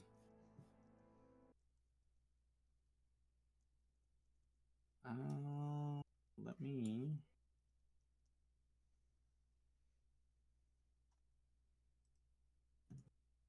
Probably because I had it in something else. Okay, there we go.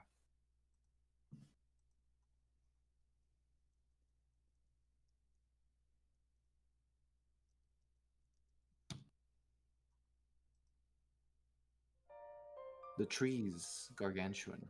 The treetops reach so far up that only slight amounts of the sun break through.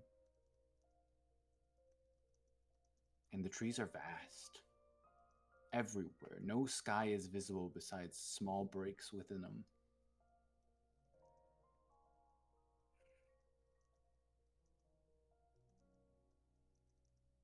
For you, Cersei, it feels strangely familiar, but different.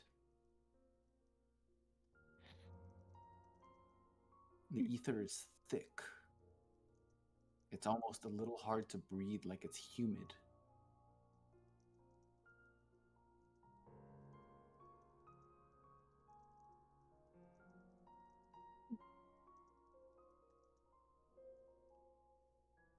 Alright, this is the equilibrium's place.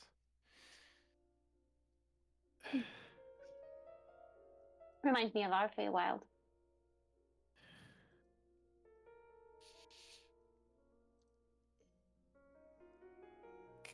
Kinda see that, actually. Perhaps they're connected. Or this realm's our hold on. Our realm's Feywild maybe mimics this one? Or what once was? I wouldn't be surprised if they're connected. Would make sense. You know, if Anastasia was probably in charge. Are you gonna be okay if we see her potentially? I think so. I feel like I've gotten better at it. You don't have to talk to her, acknowledge her, just she's just there. Yeah. And obviously she won't be one of these primals, so that's another good thing. We should probably get a move on, though, trying to find this. Yeah. And also probably shouldn't use any of those words or phrases or anything. So I'll stop talking about that now.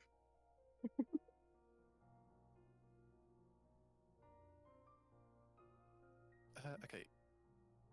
Is there anything like a sort of path that we could follow, or is it just plain jungle, like forest?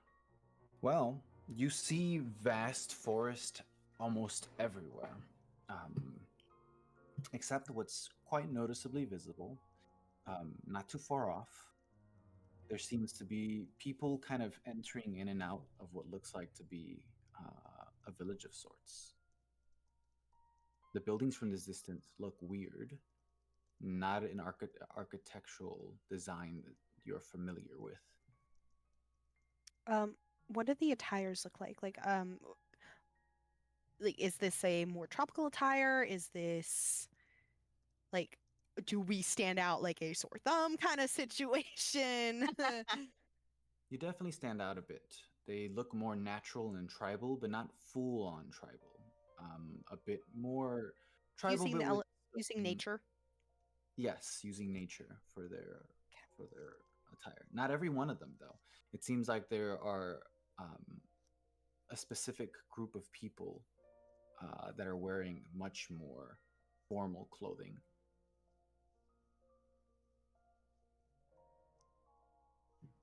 I mean, if we're gonna be starting a search anywhere where there's people, seems like a good idea.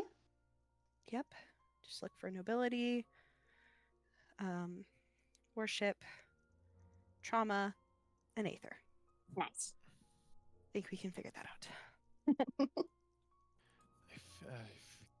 Just based on the air, I feel like the aether is not going to be a bit difficult of a variable to quantify with.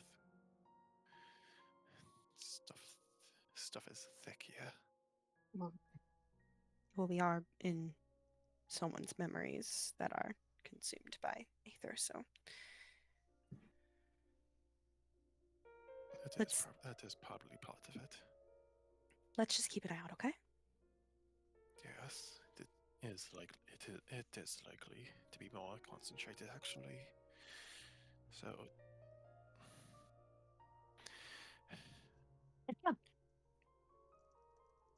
They fly off. yeah, Victor follows suit. All right. As you head closer to this village, the architecture is strange. The buildings are not what you would expect. They're not made and look from natural materials. At the very least, not like a house in a tree of sorts or stuff like that. No, they're very solid and have a more bulky, blocky look. They seem to be made of some sort of metals. No gentrification. And they're quite large. And in the center, there is this extremely large tower made in a blocky formation that's being finished towards the top. It is not fully built. It has lots of. It is made of what looks like to be more of a black metal entirely, and with details of this golden-like material. Jesse, this sounds very familiar to something. Castilla had a vision way back in like one of the first sessions of a place with like big towers and like gold designed buildings. Is this familiar? Make an intelligence check. See if you. Because I have a feeling we might be at Guk and Anastasia or somebody or even Bob have all made comments about this place being like the capital, Asclepia, like where Guk and them are from. So that's why I'm like But a shit regular went down. regular history? Yeah, regular history. Damn it. Yeah. The strings are there. The strings are there.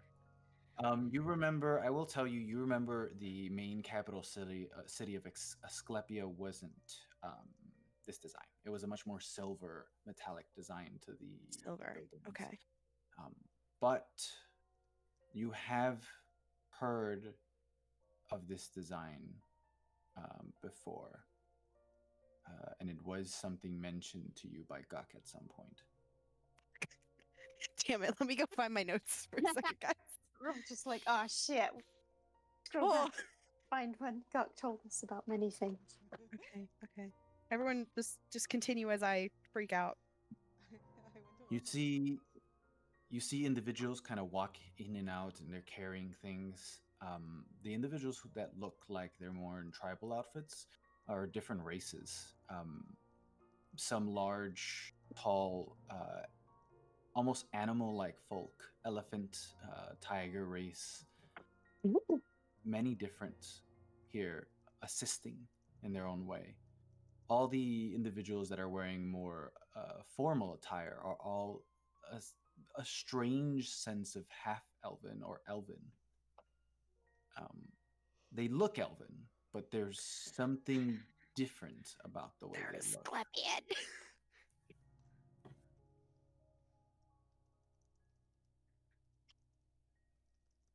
Another thing you notice is that everyone is a little taller than the rest of you guys. Naturally. Well, besides the people that are clearly small, but Victor and Sophia just high-fiving at 2 feet tall.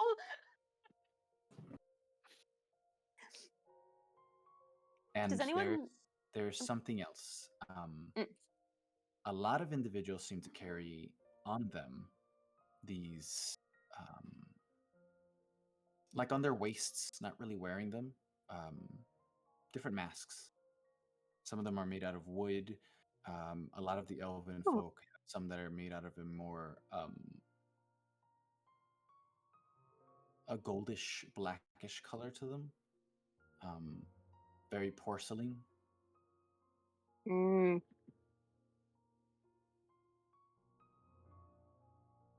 Are any of them... Are they quite unique in design from one another, or do they seem to have a uniformity to them? No, they're all very different in looks. Yeah, some of them have different colored hairs and stuff. They have the elves tend to share some designs to them. Sorry, the masks that were on the belt. So most of them are almost unifiedly looking the same. Some of them have bits of them that represent different things. The tiger folk have some claw marks placed onto their masks. The elephant folk have what looks like to be bits or ends of their own tusks kind of buried into the mask. All the elven folk seem to have the same kinds of masks, these black masks with 2 golden lines where the eyes would be. Is there anyone, like, looking around at the people that are kind of wandering about, is there anyone that's got a mask that's reminiscent of Castilla's? From what you could see, no. There doesn't seem to be any white masks Okay. that look similar to Castilla's. Okay. Is anyone outwardly paying attention to us right now as they're going about their business? As you're nearing the village, you do get a couple of eyes look at you. And someone kind of approaches this what looks like to be this sort of how do I say this? Not deer, but gazelle-like lady. And she kind of kneels down.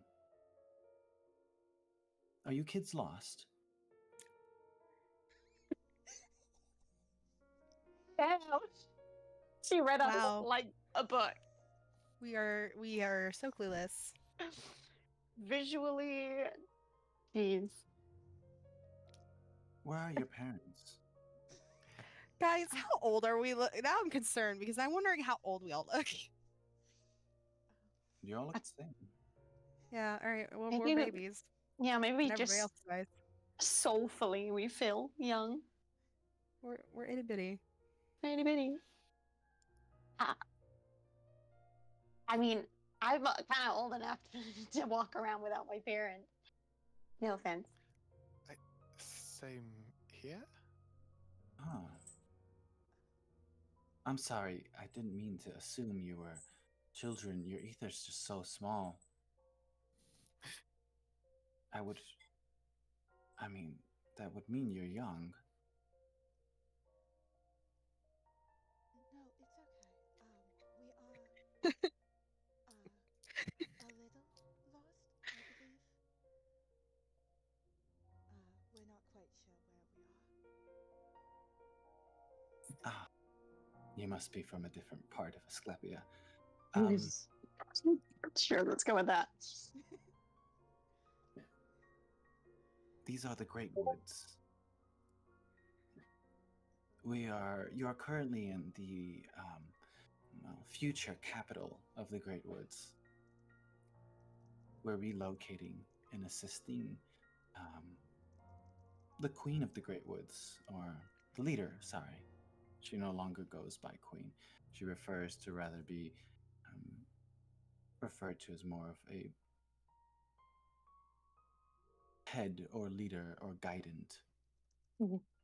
We're trying to break away from the monarchy here.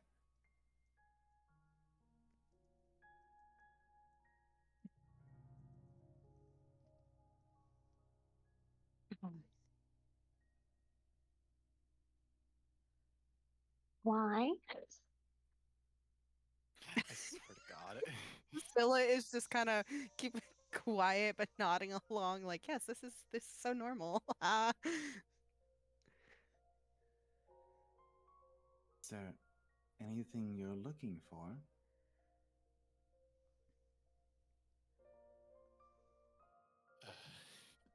I mean, we can't ruin the timeline. We already were told that. I say in my head. So I'm just gonna ask you out loud. Why are you splitting from the monarchy? Not that I don't really care. Do whatever you want. I'm young. I'm a kid. I'm stupid.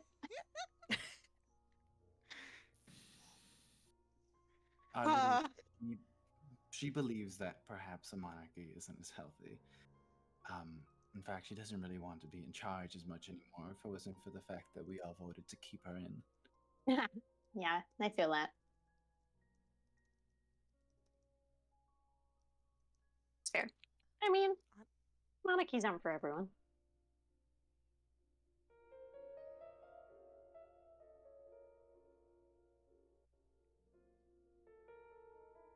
Do enjoy yourselves here. It's not unaccessible to outsiders. So, but if there's nothing I can particularly help you find, I'll be off on my way. Thank you. We're thank you. We're mostly exploring, just being curious. Are there any? We don't want to be rude. Any customs we need to be aware about?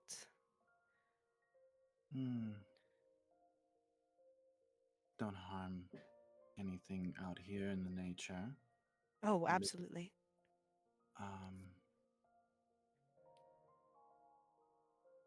Do you not have your masks? I have mine. Still will quick try and get it from space. just desperately like Space hand it over just from Yeah, behind. I mean, it's just on Spiss's hip, right? Like under her. So we'll snatch it shawl. off just because it is hers. Just have to reach under Spiss's shawl on her hip and just grab it. Castilla just hold on. No, my sheet went open. Oh no. That's an awful sleight of hand. Jesus Christ. Well, We she all still wants to witnessed you. grab her mask. It is her mask. I mean, she has hers. It's her mask. It's true. Miss was holding it. Just like some fumbles. Castilla obviously rifles through Space's shawl to get to it. Spiss just kind of unlatches it and hands it over. Thank you. Thank you for holding it. Is that yours? Yes. It's what I've had for a while. Her eyes are a little wide for a second, and then she's confused. I'm sorry. Hello? I didn't mean to interrupt with any business you perhaps had here. She just doesn't know what to do. Telepathically, I tell Costella in her head, I'm like, this was like a really important relic or artifact of this time, right? Like, she's probably really super shocked to see you have that. Castilla looks so awkward right now. This Play is along. not the politics she knows. You're important. Act important.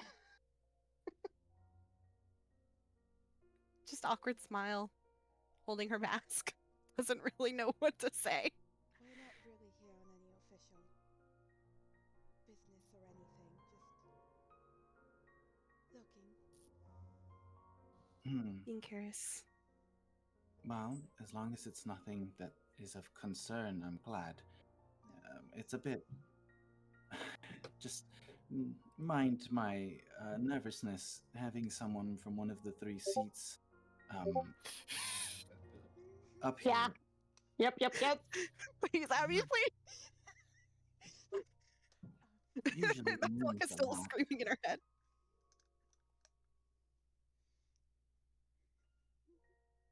Mask. One of the three seats. 3 seats. God, guys. Uh-oh.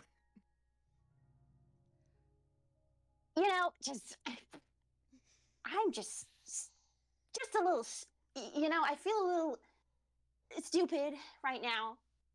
Can you just remind me what are the three seats again? I am mildly stupid. And she kind of like lets the stupid trail off because she couldn't find a good excuse. She's like, I'm Cersei's stupid. on a big many drugs, unfortunately, and has Yeah. lost filter. I'm We're high as a kite. I'm Well, so high right now. no one would be better to tell you than your council member here. Oh, I Unless- know, but I'm not allowed to talk to her directly. Oh, I'm like whispering this. I'm like, she doesn't really like me talking to her. I'm more of like the muscle, you know? I don't look like it, but I'm like super strong, so I'm not supposed to really like interact. I've just been told that I have to watch over her. That's all. the muscle with your ether. No, it's okay. I'm just saying. Well, Everybody starts somewhere. the three seats. There are three individual council members given the positions that they have. They are deemed to be, well, accepted enough by most people in the realm to have a good head on their shoulders and a mindset. So they go off on their own, going around making sure everything is okay. They aren't politically necessarily high. They're, in fact, if anything, they're more of the voice of the lower and the people, depending on which seat it is. The three seats go around and base their actions on what they deemed fit to respond to problems. A lot of the time, they come around and assist for issues that multiple areas of the realm have.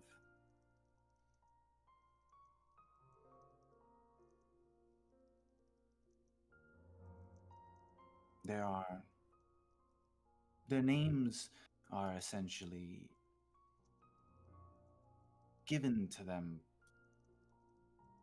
by authoritarian position. Their actual names are usually hidden. But there is the seat of order, the seat of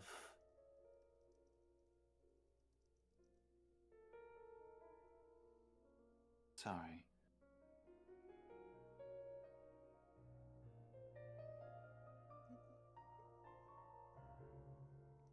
I'm looking for the right word for it. I don't want to just say This person doesn't want to offend Castilla accidentally. This child who turned out to be one of these top 3 seeds. Super important. And has Super just been important told that she people. doesn't like being spoken to. Oh god. the seat of conflict. By Cersei. There's the seat of order, the seat of conflict, and the balancing. Oh. Okay. Okay. All three of these seats go around solving issues. Not necessarily together, but at times they interact with each other. Though, of course, your seat member here should know that very much well. Was this a test? Yeah, and you passed with flying colors. You did great. Wow, this is common knowledge, so thank you, though. You're welcome. Don't worry about it.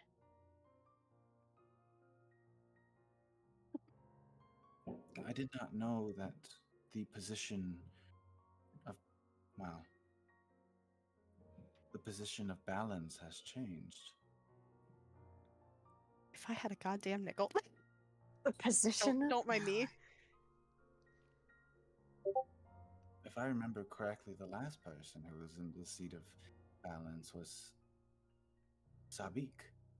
Mm-hmm. Yeah. It happens.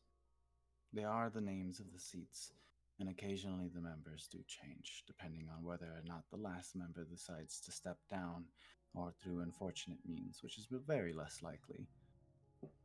It's like as she's like saying this, Ceci's like doing that thing where she's like nodding with a smile, like, of course, yeah, totally. I knew, yeah, I'm totally on the same page as you right now. That's exactly what I was thinking. To play along. Still is just purposely trying to look like she's a little more busy with looking around than the conversation. She's trying to figure out what's going on here. Well, I don't want to take your time any longer. You certainly here on business terms, if not to just observe our current, well, what we're doing. So I'll be off on my way. yeah. Thank you. Thank you for your time. And thank you. I was trying to think of a thing to say. Just thank you for your time. This is why I'm like a junior in the position. I'm not built for this. You see her kind of stretch her arms out and bring them back in, almost like she's holding a ball in front of her, pretending to hold the ball, and she bows.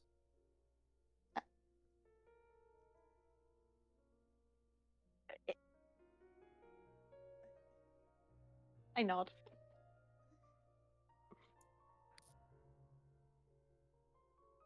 She looks confused for a second, and she lifts her head back up and she begins to walk away. Cersei, remind, I'm begging.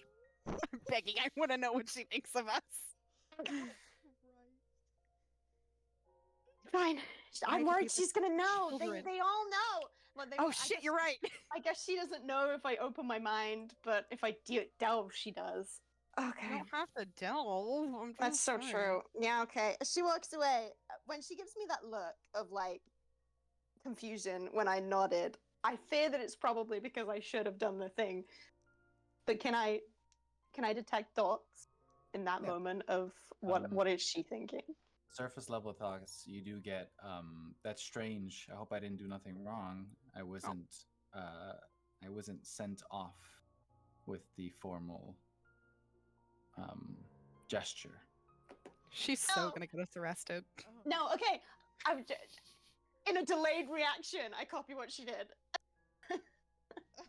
I'm like, sorry, I'm very new at this. You can probably tell it's a bit embarrassing. I'm sorry. Right. Enjoy the Still rest is of your face day. palming. Yeah, I look at Castilla apologetically as if I'm like, I'm not allowed, I've said I'm not allowed to talk to her, but I'm apologizing. I'm through giving the saddest finger thumbs up ever. Just you did great. So good. It's going so well. That was. I am forever thankful. This is memories. You let me talk for so long. You were doing great, Cersei. You did so good. I'm gonna be so real. I didn't know what to say after the mask came out. I didn't either. I didn't realize it would be like this. Oh my god, what are we doing? I mean, I literally didn't think about it until I saw her reaction, and then I was like, oh no. That's important. This can help us get places, I guess. Why am I holding this? So you have the mat. You're the new seed of the seed of balance. Which I don't know what that pertains, Cersei. What am I supposed to be doing? I can't ask her that. That seems. Well, I'm supposed to. I don't know what I'm supposed to be doing. Sure, you thought I was stupid. It's fine. It's the thing of balance. So your job is to maintain that there is balance. That's all. And Which it is so is easy. thankfully it's just the role of a seat is apparently just going around and looking at things, checking up on things. Right? That's it. Yeah. My also question is, are you guys all supposed to have masks? Because and Sir Castile's so whispering this because We like s- she kind of emphasized should. wear your masks and also why are masks such a big deal here? No idea. It is a custom. We should probably get masks. We should find an alleyway and try to get and try. We should try and find an alleyway. Yeah. Or Figure have something resembling a mask. maybe we should learn a little bit more before we start making masks and accidentally, I don't know, Offending someone. or becoming members of the high two seats or whatever. I don't. I'm just questioning how my That's dad got his hands on this. so true. It is a. I imagine where like this like whisper conversation is going on like while we're finding an alleyway. We're maneuvering around, you know, Castile is now trying to Yeah. like keep more of a look on what's happening. Okay, so Yeah.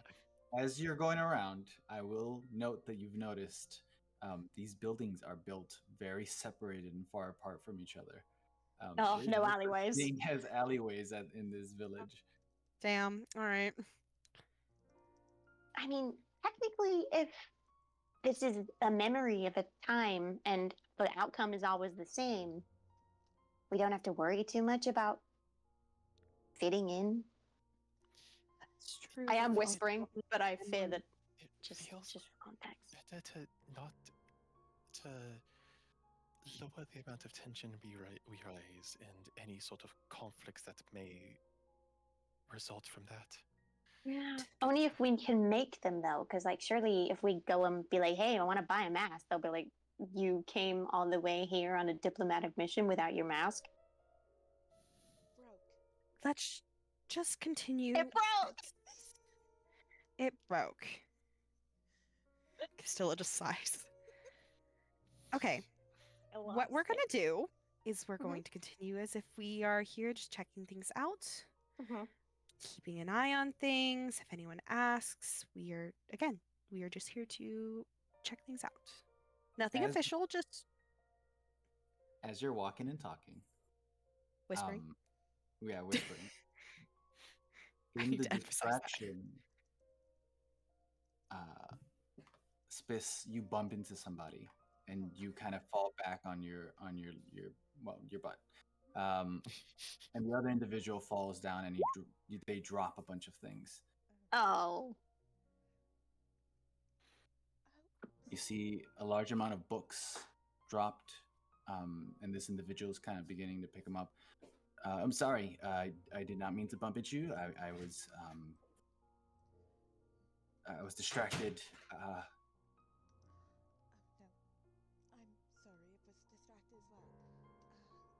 Let me help you with that. And Spiss is gonna start picking up books too. As you're helping him, you see a person in front of you wearing a white buttoned-up shirt. They have this strange belt across them that seems to have all these different tools placed on them, and these black pants, along with these rather ornate-looking shoes. They're half elven. They have glasses that seem to have fallen down as they begin to put them back on. Shut up. What does their hair look like, Jesse? It's short, black, a very sleek, pulled back kind of hair. It's neatly done, so almost in a intensely trying to look neat manner, not really with any style to it. And the eyes? Question mark. Yeah. Who does this look like, Jesse? The eyes was the windows to the soul. Their eyes are a blue coloration. Uh-huh. Mm-hmm. Uh-huh. Uh-huh. There would just be a blue coloration right now. No rainbow? Oh, Oh my god. right now. They don't have the rainbow. Right yet. now, but there's no rainbow. Does this person look familiar to the others? Because it's not Spitz, so we know this person that we're all hinting at. There's a sense of familiarity to this individual. Is it Bappy Jesse! Duck? Jesse!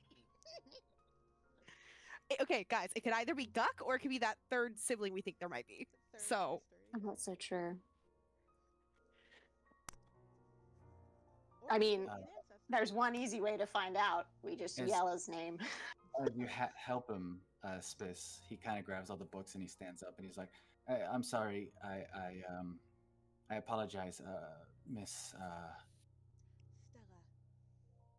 Nice.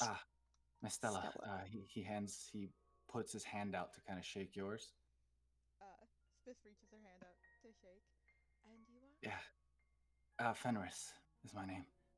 I see. Well, apologies again. Lovely. Right, no problem. No problem. I don't like this. Your outfits are quite particular. I don't recognize where they're from. We're from a bit all over. Yeah, well, even with that, I've studied a lot of places. They don't really look familiar to me at all. The outreaches of Basel, no. Europe, no. No, yeah, they're strange. Nice outfits though. They look cool. Thank you. We're traveling. So, Oh, is there anything particularly you're looking for? Maybe I can assist. I know my way around. Also, I want an excuse to ask you questions. You guys are very weird looking. I don't think we'd be too opposed to a bit of a tour. We've heard that this is rebuilt new capital.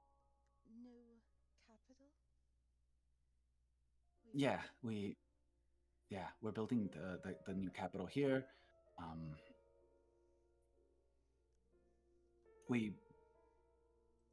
There was a bit of a bout in the last one. You know how it's been lately. Yes.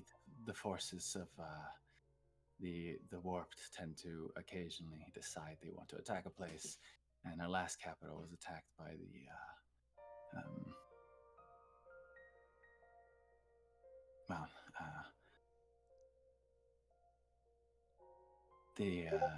the creepy bug guys. Oh Nice. no. We're familiar with the creepy bug guys. But it happens, you know. We decided to build them a little deeper within the forest. Unfortunately, we're disconnected from the rest of the realm. There's a bit of a travel between. A lot of people don't tend to like to travel to the Fey side here, but it is what it is. Anything in particular? Well, the architecture of our buildings are designed from a older time. At least that's what my mother tells me. She was before the first Great War, so she has memories of how it was built. They're made out of a strong onyx-like material, and they're lined with golderite, which is it's a bit stronger than regular gold, and it insulates better. So. Oh. That's fascinating.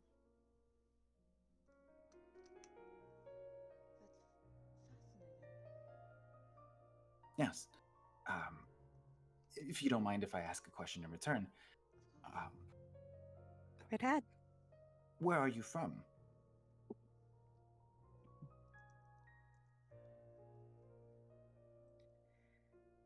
I That wish is, I was allowed to answer that. Spiss is Where do like- you think we're from?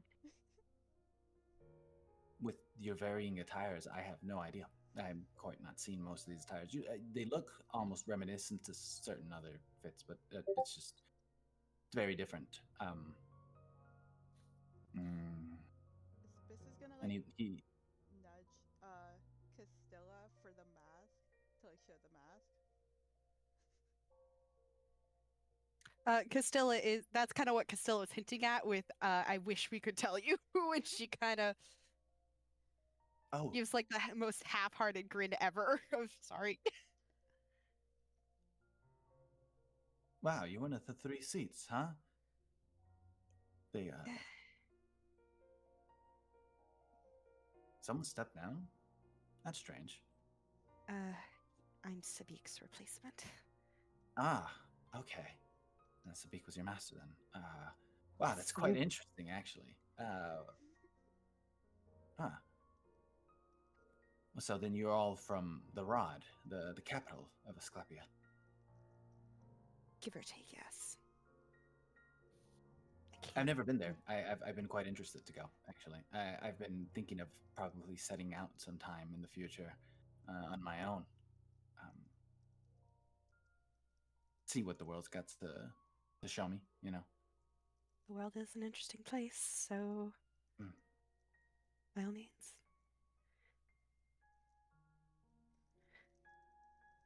Why haven't you left? You got a job here with all those books? No, that's my father. He doesn't really.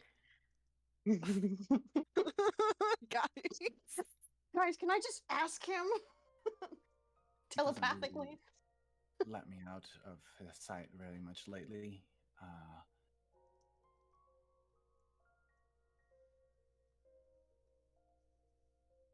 But I'm hoping at some point I get to just go out and explore Asclepia. I've done most of my knowing of the realm through studying books, so I'm quite knowledgeable. But it's not the same as experiencing yourself. Oh, yeah, totally. I mean, my friend Anastasia, she says the same thing like all the time. And I want to, as I say Anastasia, does he react at all? Even if it's just a twitch of like, oh, that's a name I know. He blinks and then he kind of like turns his head a little bit to one side. And Anastasia, where's your friend from? That is a very elven name for sure. In fact, my younger sister shares that name. Something like, this is irrelevant. This is all a dream. I can do what I want. I'm gonna die. I'm gonna scream. I'm gonna. I don't know if I want to laugh or scream. Your younger sister. You see him for a second. He kind of like pulls back a little bit, takes off his glasses. I think I scratched him. Oh. Jesse, can I ask a quick question? Yep. Remind me, how welcome is magic here? If Castilla could remember from Asclepia, considering everybody here's fucking magic. This isn't anywhere near like Stick-Heist, right? Magic is not just welcome, it's part of everyone's daily life. People are born magically inherent in this time. They're learning to cast your first inherent magic depending on whether you're a fighter and it's more physical enhancement things and stuff. It's just a part of natural life. It would be weirder if you didn't use magic in your daily life. Cool. Because I was about to have Castilla be like, oh, I can do a mending on your glasses, and then I remembered she doesn't have mending, she has message. So ignore my question now. Vita, the silent statue, is right there. Nobody wants to talk. Well, when he takes his glasses off, does he do it point... This is going to sound stupid, but does he do it as like an, oh, actually, I've just noticed something? Or is it like a deliberate? Like he's like... Because my brain is like, is he taking them off to, like, for his eyes? Is his eyes changing? Or is he doing anything in particular when he's taking them off? He takes them off and he notices the scratch and then he does a quick mending on it. Oh. Effortlessly, almost. Genius boy over here. Oh, yeah, I'm gonna do it. I'm gonna do it. I'm gonna cast a spell. She says, yeah, I'm just. Or I guess my question, I suppose, how long was it from when we spoke to the lady at the entrance to when we bumped into Guk? It's not. It might not be Guk. I'm saying it's Guk. Fenris. Fenris. It's been about, I would say, 10 minutes or so. that Okay, you've been then I will recast it. Well, I first cast it for my telepathic detect thought. And I'm not Okay. digging into his brain because I fear that he already knows that we're magical. So I'm just gonna keep it up. You get initially my glasses are messed up. Well, nothing a quick mending can't fix. Cute.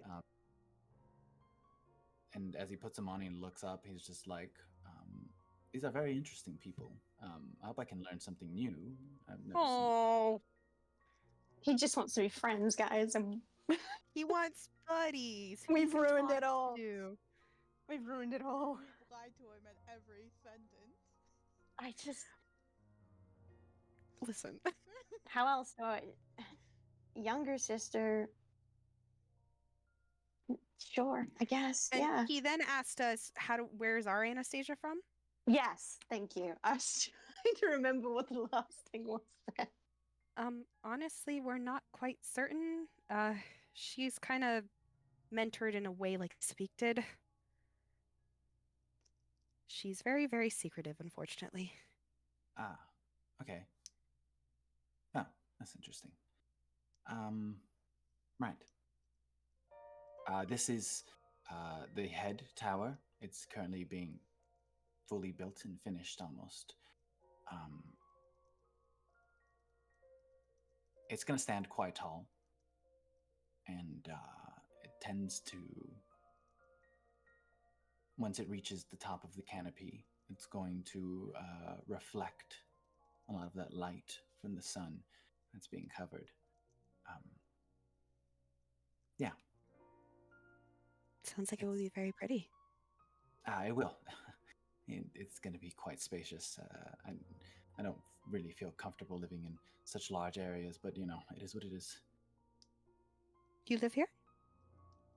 Yes. This is the tower that my mother is building. That's who your mother is. Yeah, And Casil's not shy about that. she's the head of here. And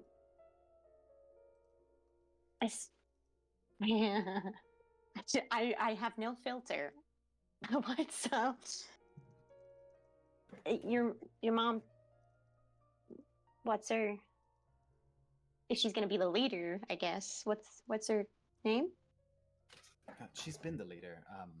Oh, for sorry, as my long bad. as I can remember. Step down, Royal. Right. Sorry.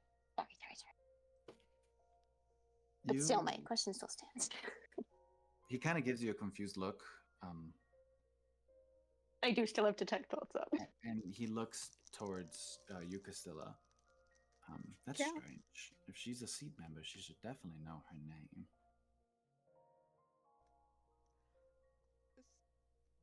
Is that out loud?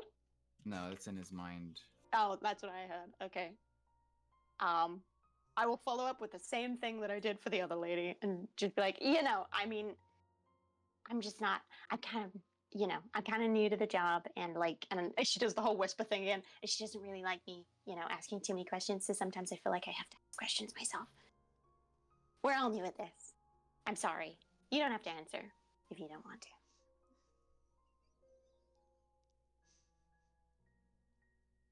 It's not just that, it's that Jesse can't find it in his notes.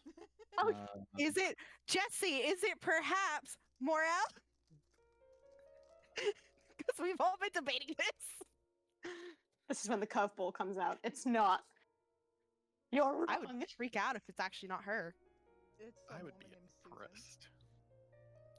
impressed. That or this is a cousin of Guk and Anastasia. Rick James. No.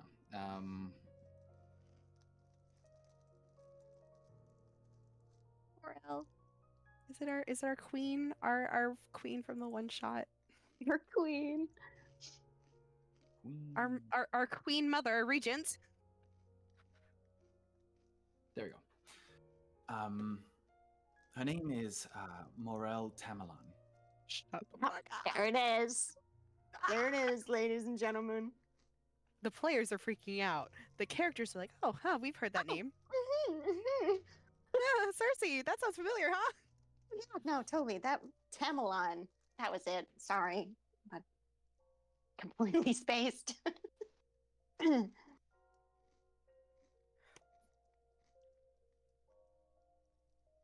And so that means if that's Cassilla's just like purposely trying to mumble right now. Emily's trying to find the name we saw in the book. Where is it? Where is it? Oh, Wait. You mean- Fenris. Wasn't Fenris in the book then? no, it was Rorik. So Yeah. that means Rorik Tamalon is your brother? What was the name? Rorik? Rorik. Rorik. Mm. I've heard Rorik. the name, which is why I'm curious. Forgive me. He kind of like looks down a little bit and puts his head to the side. No, Rorik's my father. Ah, Father. husband and wife. Oh, I hate Rorik. Apologies. He isn't unkind to you, is he? Mm. My father's just a particular man. So this is so good, guys. Does detect thoughts pick anything else up? No, it's hard to read. He seems to be purposely, not that he's realized someone's detecting thoughts, but his mind is purposely being a little vague. Believing it. Yeah. Oh. I didn't mean to bring him up if he's No, it's fine. You don't really know. Come, friends. Especially on such a high seat. You should come at the very least. Meet with my I love mother. him. I love She him, should know guys. that you're here. Guys, we're liars.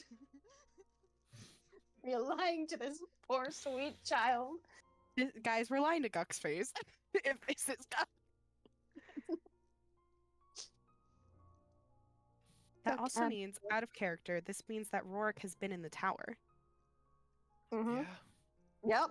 So What he's has this hanging man been around. doing? I have a concerning idea on who the tyrant is. I do as well, and I don't like it. It's Oh. Grandpapa. I was. I gonna don't like say- Grandpa, guys. I was. I Gonna, really don't like Grandpa. I was gonna say maybe he's the primal. If he is, that means he was the tyrant or something. But then he was like, "Oh no, I'm gonna revert all these people." So that's why I'm like, I don't know if I mean, the tyrant was. No, I don't. I mean, we know Right, at one the point Rorik tyrant- would have had to have written his name in the book in our timeline, Yeah. in Yeah. theory. Yeah, and I mean, unless he was brought in as a primal and they knew his name. But 'cause, I mean, if he is the primal the- we're about to deal with, that would make sense. So it's either I'm betting it's probably Moriel, Mm. which I mean, breaks we've my lit- heart. I mean, 'Cause the- we literally met Moriel in a one shot at the end of Asclepia, way after this event. Yeah. So it cannot be Moriel. True. And Guk, granted, was raised to do this, to experience this. That's why I'm like, is this because Moriel said 3 kids, right? Mm. Yeah. So He was looking for Rorik is Fenris. Grandpa. Fenris, Guk, and Anastasia could be a thing, or Fenris is Guk because we haven't confirmed that much, but he seems like a nerd. So boxes are ticking. This feels like God. Like a This might be Guk, but Moriel never said 3 kids. Moriel I swear to said God. her kids, and at some point in your conversation led to you guys thinking perhaps there's a 3rd kid. That was never. So there's mentioned only or 2. confirmed. maybe. So we're talking to baby Guk. My heart. Before he got his nickname. How cute. Or there could be more Oh. There could be more than two kids. than 3. There could just be more than 3. But- We could be going to the But with the opposite way direction. he's talking and like my father's particular and doesn't let me out of his sight much, I'm like, This is this probably Guk. Guk. This is Guk. This is Guk because the dad 100%. was very much like, no, we're gonna have a cult. So I feel bad. Castilla feels bad. She wants to take Guk away from this. And she knows she can't. So if we know the Primal's not Guk, and we know the Primal isn't Moriel, because Rourke? we see her later, it And it probably isn't Anastasia.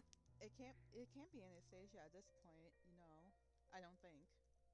I mean, don't she think it could turns be into a because- creepy bug butterfly at one point. But that was after And she the saved herself. When they're Memorial older. shit. Yeah, she's like in a moon prison, and so it's Yeah. my biggest guess is it's probably Rorik or somebody working alongside in the Yeah. tower. Yeah. It's gotta be. Let's continue let's just see what happens, guys. Let's follow Baby Guk around. It's our dad, but not as dad. Baby Guk is leading us astray. You get led into the large tower that's being currently built. The giant gargantuan doors go up about 50 feet in height. But the smaller doors built within the large doors open up. This is a architecture of our kind. The large doors represent a different time where the doors were kind of built to allow ancient armaments we used to have in our older race in and out. That's a nerd. And the smaller doors are for the actual people. There's a church built like that in our world. I'm saying as Emily. That's cool. There's a library built like that in your world. Shut up, Jesse! Sorry, There is don't a shut up, library built actually. like Please that. continue. This is my brain rot taking over of this campaign. Ignore me. As he sends you and walks in with you into the place, you see a bunch of these elven workers kind of currently working on building. They're using what looks like to be magics to mold and alter the different materials, and it almost turns into this clay-like material, this solid ores forming into this clay that gets shaped into the walls, and it re-solidifies into ore, making this sleek black onyx-like design on the wall.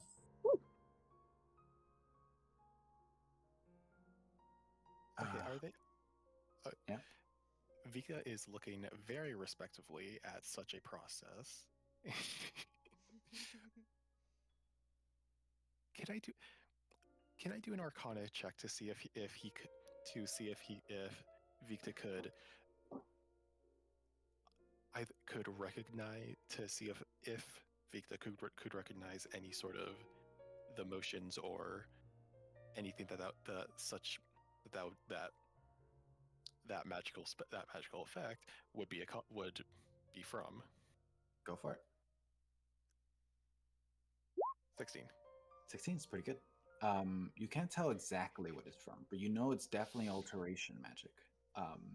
And the kind of alteration magic to turn elements like this into different forms and stuff isn't low necessarily. But it looks like it's being used by what seems to be like essentially construction workers to do their job. Okay. How do I just just the phrase Like this of seeing cool Vika. ass magic. Let him be a nerd. It's okay. just the phrase looking respectfully for being magic spells is really fucking funny. Listen, Victor's getting to see cool magic stuff and we're not allowed to ask about it. Let him look all he wants. The only familiar spell that would be anywhere near is a spell that's used to change materials into other materials. Yeah, like transmute. Yeah, like transmutation magic. Transmutation magic. In your standards, the magic seems pretty high for what it's being used for. And looking at the individuals, they don't seem to be magically inclined, but somehow they're using this magic pretty effortlessly.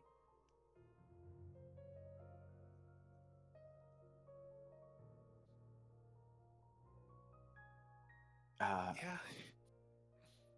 So, it's gonna be hard to find my mom. Please make yourselves at home. I'll go see where she is.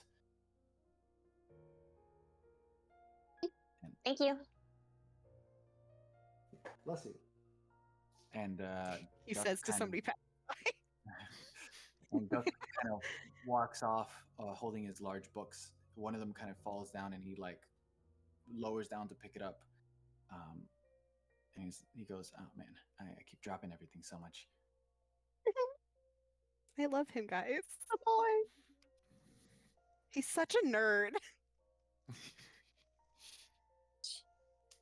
This is Your so inner weird. power. What do you guys do? So weird. This is so weird. I don't. I want to do This is everything in my power to make that kid smile. Oh my god. I don't. Victa is just watching the construction workers do their thing and just that is some very high. That is some high level transmutation magic. That I mean, don't forget, this world is not real, technically. You can ask any question you want. I've been doing it and it's been going great. I mean, right, but presented in the method of we're curious. But Victor, this place is insanely magical. yeah, Like, Fenris just I casted a can mending feel with it second thoughts. Like, can feel it in the air, and mending is that's yeah. I know it's not a high level spell, but everything here seems jacked. Yeah.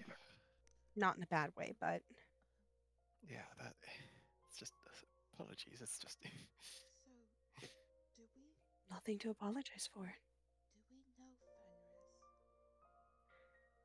Fenris? Oh, I right. I believe He's- that's Guk. How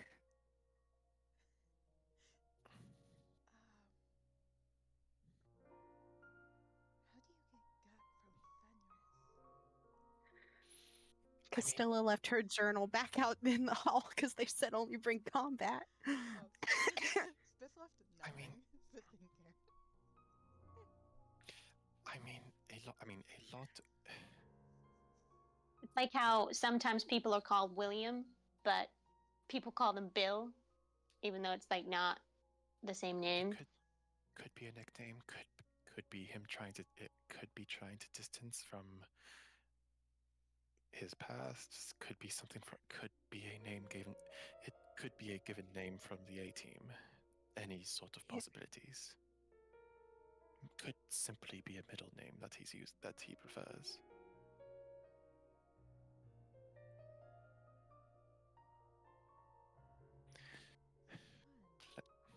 Mm. But that Castilla has seen a young Guk, not that young. She saw Guk, baby Guk, I'm calling him baby Guk, in glasses and a ponytail with the A team once in a vision. How much does that man resemble Fenris? Baby. It's not too far off. It definitely seems like the same person with a little bit longer hair is all. And I am pretty sure I heard. I did hear Jesse ever so slightly misspeak, saying that Guk was leaving with dropping the I box. was curious. We all know it's true. It's the boy. It's our guy, but It's he's a a baby. baby. Even though He's just He's a probably little he's probably in his guy. like 30s or Oh, yeah. 20s. Well, Just looking we're not at us. talking about all that shit now. We're talking about the fact that this is a baby Guk who has no friends and was very excited to see a bunch of weird people and go, my kind of people. He We literally called scooped us them my up. friends. I love him. And now we have to figure out. Let me go hug him and tell him things will be all right. God. And now we have to figure out which person close to him is the primal. Yeah, who's Shut gonna up. No, get no, turned into a primal and get destroyed? The kill. no. So Fedris, who would you say here is the most emotionally unstable? Yeah. Have you got any emotionally unstable people? Anybody who's being worshipped that's not you?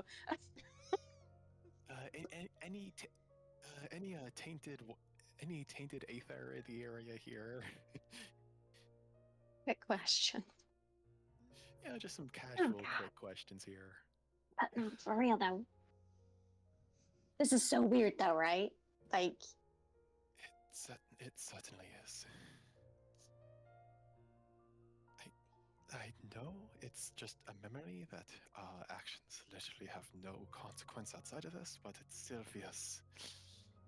I don't want to do anything that hurts him.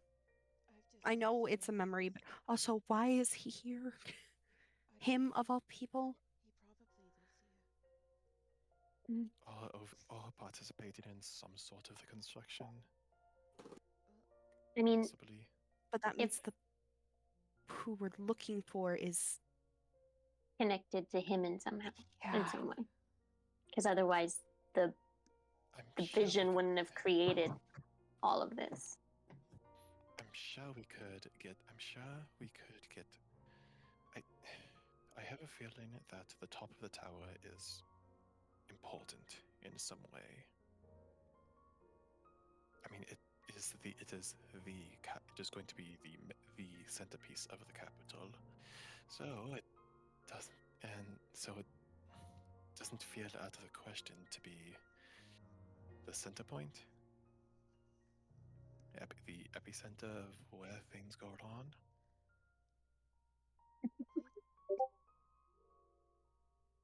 Oh, I just realized, as Emily, we could have been like, yeah, Guk and Anastasia were our friends and see if he reacted to Guk.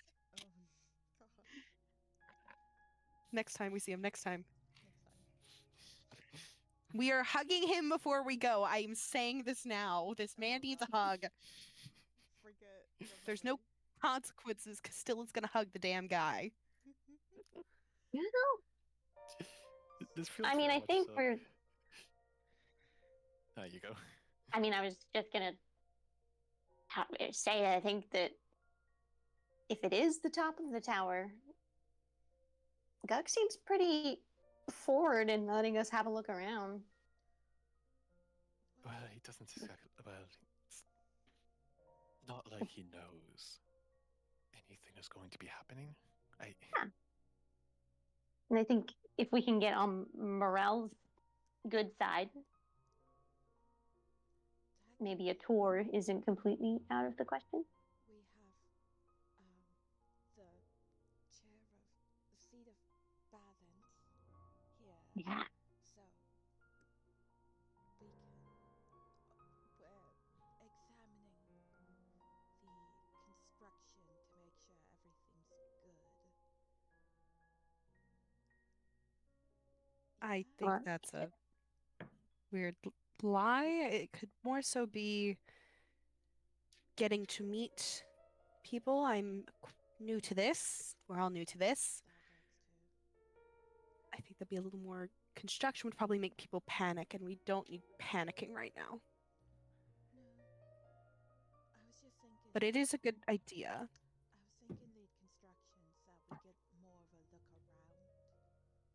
Ah, Because if they want us to, if we say we're here to examine, make sure that everything's going smoothly. hunky dory. Yeah. Then they might be willing to show us around more and let us see just things that we might not normally or whatever. If we're just here to meet them. I don't know. I mean, do politics. could mount them. Be like, hey, I'm new. I'm being, I'm learning the ropes, and then be like, would you mind if I oversaw some of the construction and saw what you were doing and stuff like that, like a training purpose. Because then you're like, I'm here to meet you, but also let me see your house. A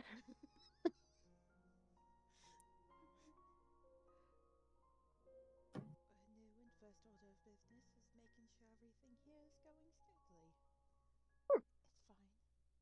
Nothing to be concerned about. You see, Construction. walk in through the doors behind you, Been listening all along. a younger girl. She has long silver hair, and she seems to be fully elven. She's wearing a bit of a more tribal-like attire to her.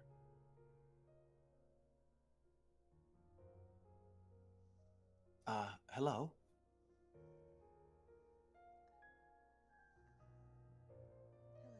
Do you guys, have you seen Fenris anywhere? Yes, he went to go fetch his mother for us. Ah, okay. I'm supposed to meet him today, so I will be waiting.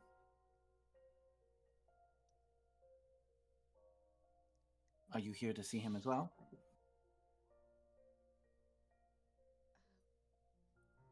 We are here to meet with the what was it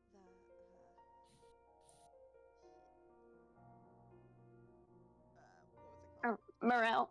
Yes. Morel. We're here to meet with the leader, Morel. The hero.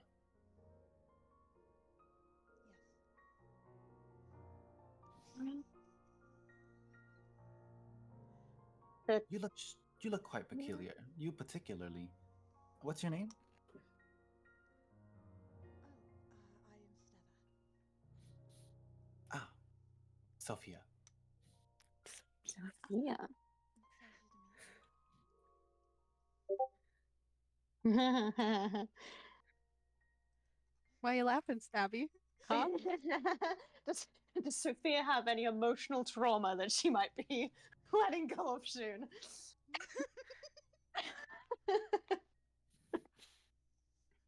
And everyone that walks in the room, I'm like, are you gonna be evil in 2 seconds? Are you wearing a black hood? Are Do you going carry to a collapse? cross on your Are back? you standing in the corner brooding? I trust no one with silver hair. Are you They've all been ominous. are you gonna have an emotional breakdown? Are you gonna have an emotional breakdown? Fenris comes running back, no longer with the books in hand. I apologize, friends. It seems like my mother and my father have stepped out for a bit.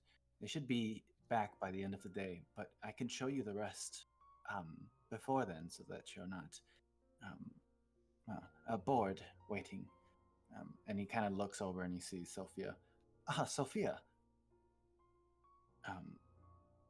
Oh, that's right.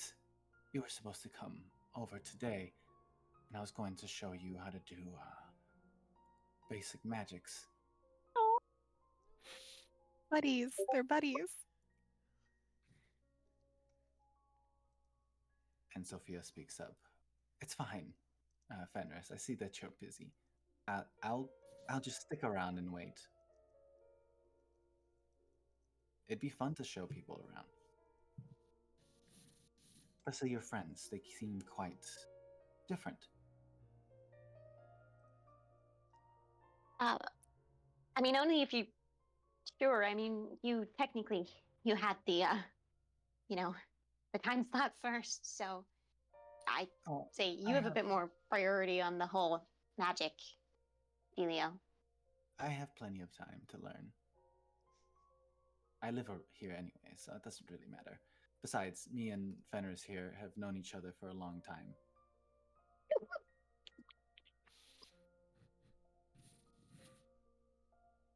Flying in the club right now.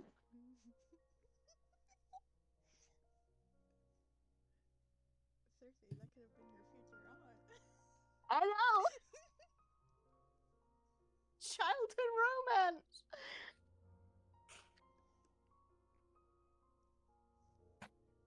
Okay, I'm fine. Oh yeah. Please, friends, let me show you the rest of the town. Our architecture is quite peculiar and very much our own. My mother was from before the Great War. She's quite old. Elves, they live for quite a long time.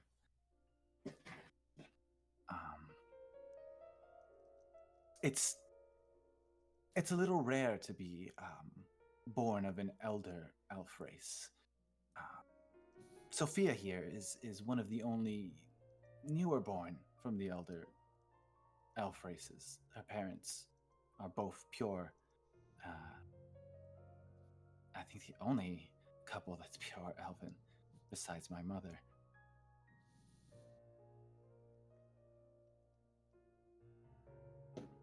And Sophia just looks, she's just kind of listening and she's nodding along.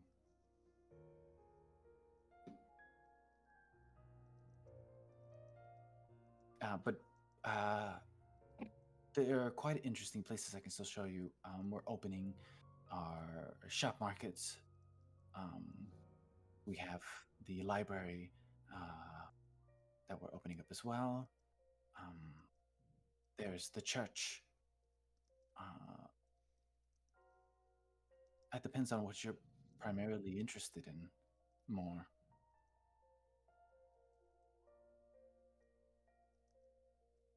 Library.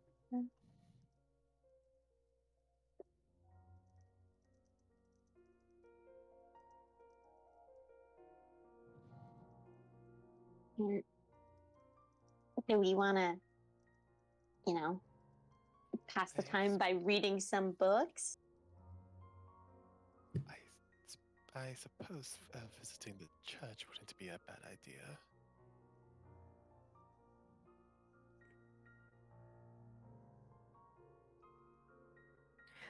When Victor says church, what is Fenris's reaction? Not really any reaction. Bless you. What would you recommend as people who haven't been here before? What kind of what's your main deity, I guess, for the church, or what do you keep in your library and that sort of stuff? Well, the bazaar is interesting because we sell a lot of things there.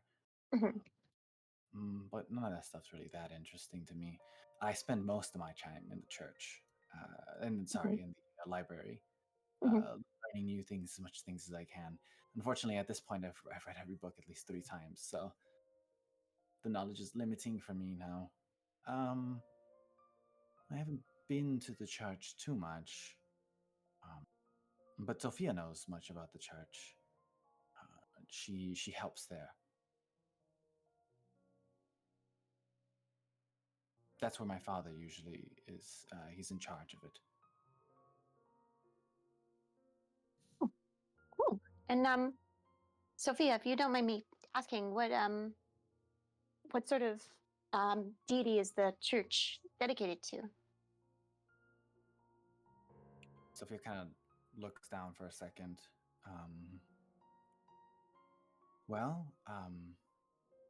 We worship the great Raktika. No, that's great. They're supposed to be the guider of the Fae kind. Rorik, he's very knowledgeable when it comes to Raktika and all the customs that go with it.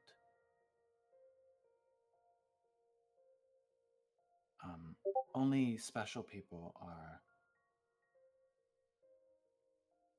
allowed to assist Rorik in the church. You must be someone who's eligible.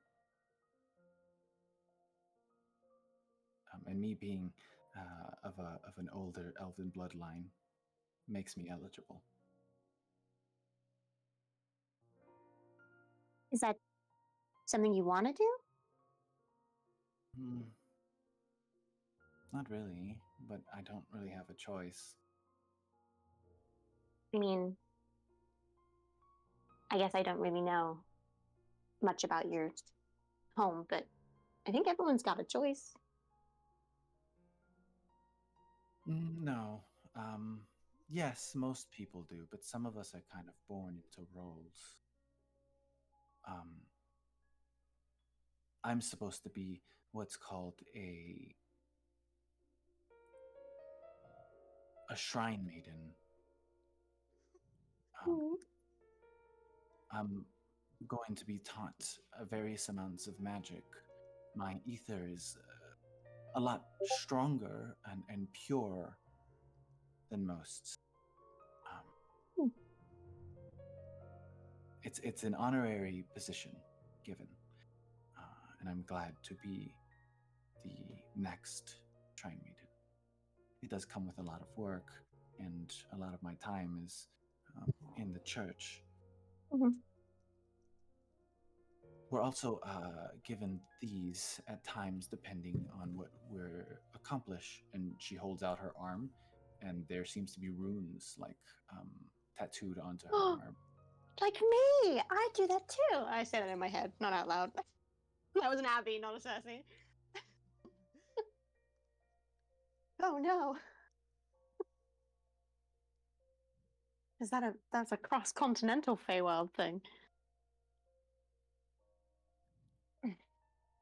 Well, it's said that when I've fully mastered most of the magics, especially the ones that are involved with us in the Fae, I will attain my position as Shrine Maiden, be in charge of the church.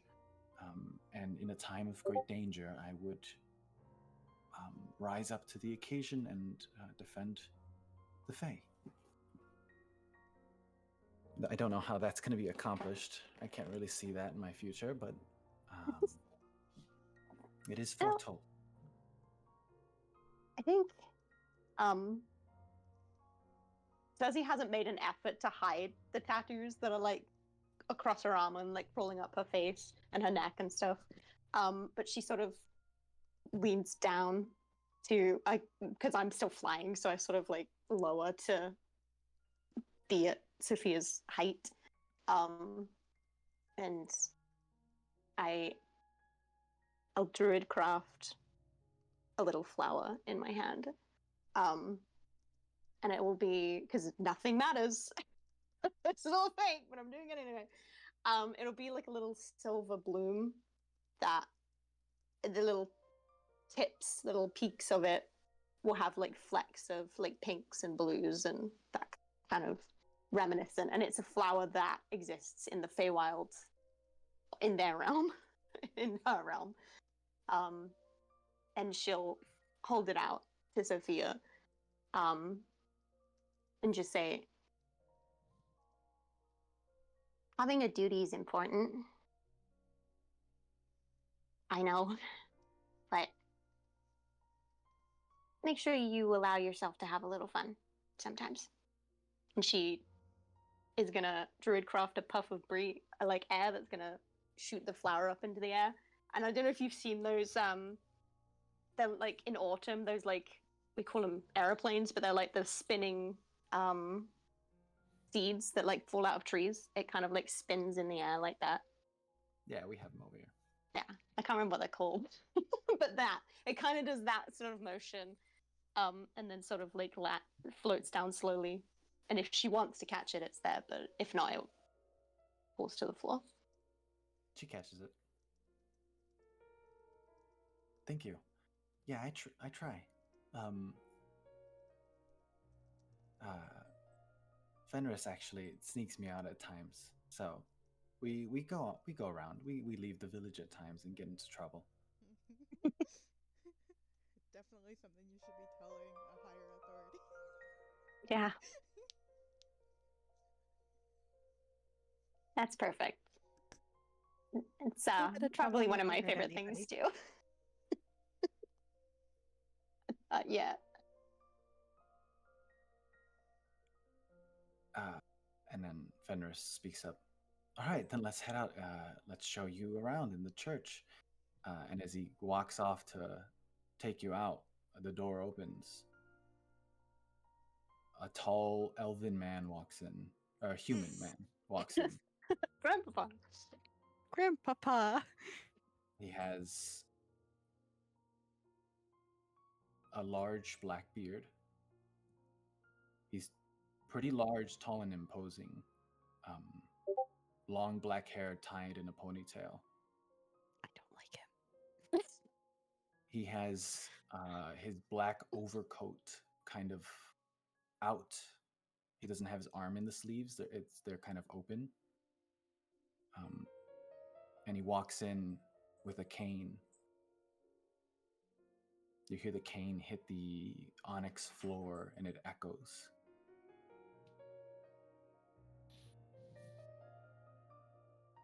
Sophia. Oh.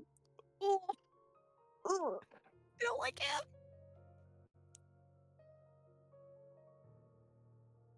You should be back at the church. Oh God. And that's where we're going to end the session for today. Can I I hate this man. Can I just ask a quick question? Yes. When the cane was like echoing and making that noise, was there any visual reaction from Sophia or from Guk, Fenris? Of like like an oh shit moment, or were they both just like kind of stand by your bed, sort of like stand up straight because they knew who it was, or just casual? Make a perception. Well, it's not perception. Which one is it? The Insight? insight check. There you go. I can try. Insight. 16? 16's good. You do see Guk stiffen up. Fenris Guk, at this point, you know. My boy. He stiffens up and kind of like straightens himself out.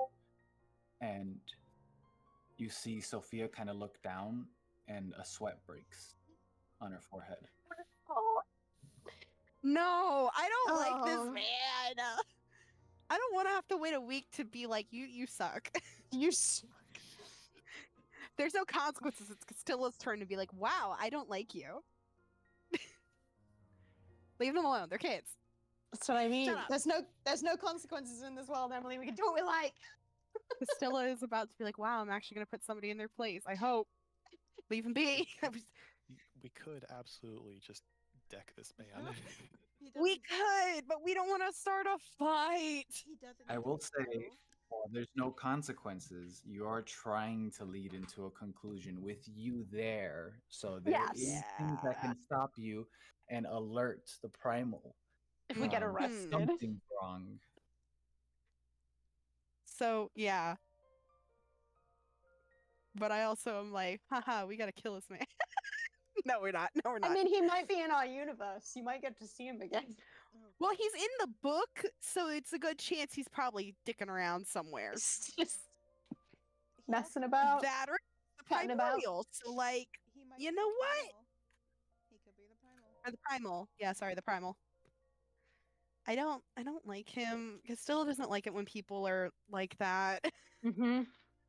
That's why I really Also- wanted to know if he was if there was a visible reaction to the cane, because that feels like a very specific noise of like a you would like when someone's I'm not gonna say like a physically abusive because we don't know that, but at the very least mentally But it's enough to to hinder freak you out. reaction, Yeah. unfortunately. It's the, and that sounds so bad to say, because I did this and I still don't know why I did it. You recognize people's footsteps kind of thing. That's Yeah. what this could be. Yeah, exactly. And that, yeah, that could just simply be a trauma response of not wanting to get caught doing something. I mean, Mm-hmm. and you could be doing something that wouldn't get you in trouble, but still. Oh, God, no. I want to rescue these two and let them live a happy life. And we pull them out of this memory. How do we do that? We don't need to fuck up the timeline anymore than already, but still, like, I don't like seeing people like Castilla hates seeing people in power use their power to be a dick, you know? Like, even if it's been 2 seconds, to have two young adults, I'm gonna assume, people have that visceral of a reaction to you entering a room. Yeah. Eh. I think we know at least a little enough about Guk and his relationship with his father to know that this guy is not. Remember somebody, I think it was even Guk potentially, somebody was like, Guk's dad isn't the coolest. He tried to do the whole cult thing. That's why Castilla's a little like, she puts together this is Guk's dad, especially. She is not going to want to go near this man. I think he started to kind of imply it, but Anastasia, I think, was the one that was like, yeah, he tried to push Guk into becoming this and set him Which up makes to me be go, this. Sophia is potentially the primal, because there's a chance. She's the only other person I could think of.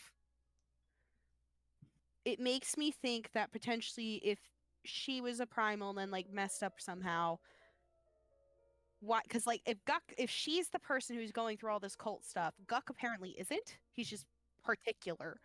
Why is Guk not the one being like ushered in there right now? Because we were all told Guk was the one being put into this.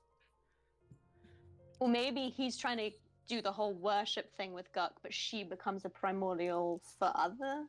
Maybe it's he's trying to see what happens to her first, kind of thing. Yeah, like, does it destroy her completely? Is she still able to communicate, that kind of thing? And then it's like, oh. And this also means Guk could be a replacement for her. Yeah. Which also breaks my heart, because if we need to snap Guk out of it, we could go, Guk, Sophia said this. It's like, it could be that this we is met your ex. If your it is childhood Sophia. bestie. Your childhood crush. Your childhood crush who kind of died. It's fine. If it is her, then this could be the catalyst for him, like, wanting to run away and get out of this situation if he sees what happens to Sophia. Mm-hmm. Could be where he got the name Guk. Lost Fenris. Chose Guk. Yeah, I was like, fuck that. That's not my name anymore. Do not associate me with these people ever again. Gosh. God, they're haunting the narrative again, guys. Fuck. It's not haunting when they're right fucking there. I know, but they're still haunting in some essence. To be okay. Because where's Anastasia? Huh? Where is she? She's been rejected from this family. I'm almost convinced. Not physically, but like, you know, when one child is being raised up so much that the siblings feel like left out, rejected, pushed aside. Yeah. I feel that that's probably what's happened to Anastasia, is that she's there, but like effectively no one cares that she's there. So she's like, okay, well, I'll do whatever the fuck I want. Don't say that. That's what it feels like. She's dismissive of this family. No. It sounds really depressing to say, but yeah, kind of. Do we make it to where we have Guk and Sophia stick with us as we're dealing with this situation, or do we be like, oh wow, actually we'll go deal with this guy, you guys stay far away from this man, kind of thing? I feel like we should just stick with them, not cause a scene in because like we need to find out who is effectively becoming the primal, right? Yeah. So we want to follow the lead that feels the most right to us in the moment. Our current leads, at least trauma-wise, are these two. Yeah, so I think following them seems to make the most amount of sense, because it's going to happen whether we're there or not. So because that's just like the universe will this memory is going to pan out regardless. Right. Yeah, we'll find the primal anyway by seeing it wreak havoc across the city, or in the process of the transformation. Who knows? No. So I think if we can catch it as it's happening, that would probably be best for us. So I don't want to wait another week. That sounds mean. I want you to get to rest, Jesse, but I'm also like, God. I also like how we have rolled like exactly 4 dice this entire session. And not good rolls for the No. most part. It's been a lot of roleplay. Listen, roleplay's fun, and we're Yeah. also insane. So That's because next session we're all gonna die, Owen. we're gonna die with our childhood dad. Yeah, we were given just one more session of some lore that we could chew on, and then we're all gonna die. Jesse, I do have to ask: are Spiss and Sir Castilla taller than this current Guk? He's as tall as you guys. Oh my god! A lot of people from the older time are just generally taller. I remember Guk was like 6 something, so that means he's like 5'4", 5'6" now. You also get an indication that people here determine age through how much ether you have. Well, they call us Yeah. kids. That was kind of funny. Mm. That was such a turn of events. She went from assuming we were children to then finding out that we're escorting like a member of one of the top 3 seats. It's basically a member of parliament. Yeah. And now she doesn't know what to do. That The- poor person was like, "Oh God, I just insulted a government official," to their face. It was explained to you, but to give it to put more detail into it, to kind of give you a general idea of what it is. The 3 seats are 3 individuals that the majority of the people within the realm considered to be essentially heroes. Oh shit! Or people that are first off, their ether is quite large. They're quite powerful in general, Oh and God! they're considered to all be morally more fair than everyone else. So they give them this authority to go around and keep a balance to everything. Doesn't mean everyone agrees with them or listens to them, but a majority of the people do. Cool. Didn't Sophia say that Morel, when we were like, "Oh, we're here for Morel," she was like, "Oh, the hero." Yeah, and Spiss just went, Yeah. yes. So would that? Yes, her. So it could, obviously not 100%, but by that logic of like they might be viewed as heroes, then Morel might be one of the 3 seats, Or as was in well. the 3 seat. or Or she- was a 3 seat. Yeah. Maybe. Oh no. I guess we'll find out. If she calls us out and says, "You are not so-and-so's successor, who are you?" She's like, "I literally saw him like 2 minutes ago. I teleported away from." I saw him last week. I was just on call with him. Made no mention of stepping down, and especially not stepping down to someone who has no To a ether baby. whatsoever in regards to everyone else. Oh, embarrassing. You also with this get a taste of how these raids work. Both of them are not exactly the same, but this one particularly is. I've explained to them before. I don't know if you heard, Emily, if you watched or listened to the one shot or whatever. I did not get to, there was no recording of the last one, unfortunately. So the raids they're designed so that you can come in, do a part of it, and then leave, and it won't affect the raid. Or you don't have to do any of the raid. Obviously, when you're in a room or in a section of it, you have to finish that section of it. But after this, like the person of like the Lychon said, you can choose to leave whenever you want and then come back.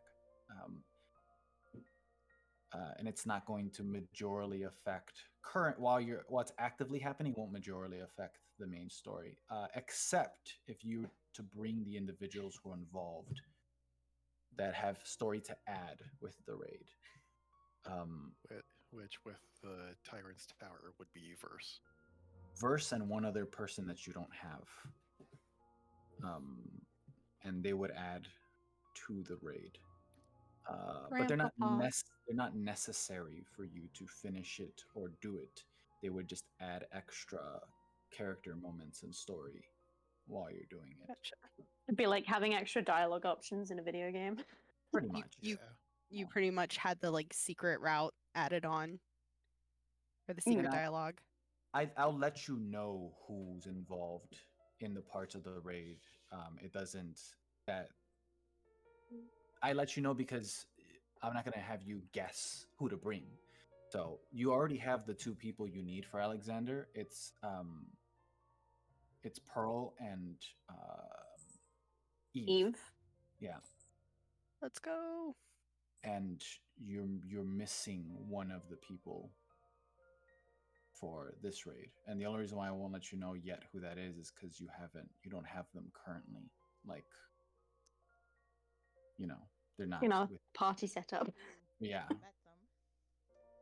So They blacked out on our character roster at the moment. besides that, but this particular raid, the tower, is the Tyrant's Tower. It's these rooms with the Primals have these short stories involving how the individuals became Primals. And all of this, it's like a small skeleton of what the actual campaign is, where it's everyone gets their small little short stories within the campaign, and then there's an overarching story that leads to the end. The tower's the same. There's these small stories within each room for the Primals, and the individuals that are involved with the overarching story are you guys, the help within the tower, and whatever the conclusion of the tower story ultimately is going to be.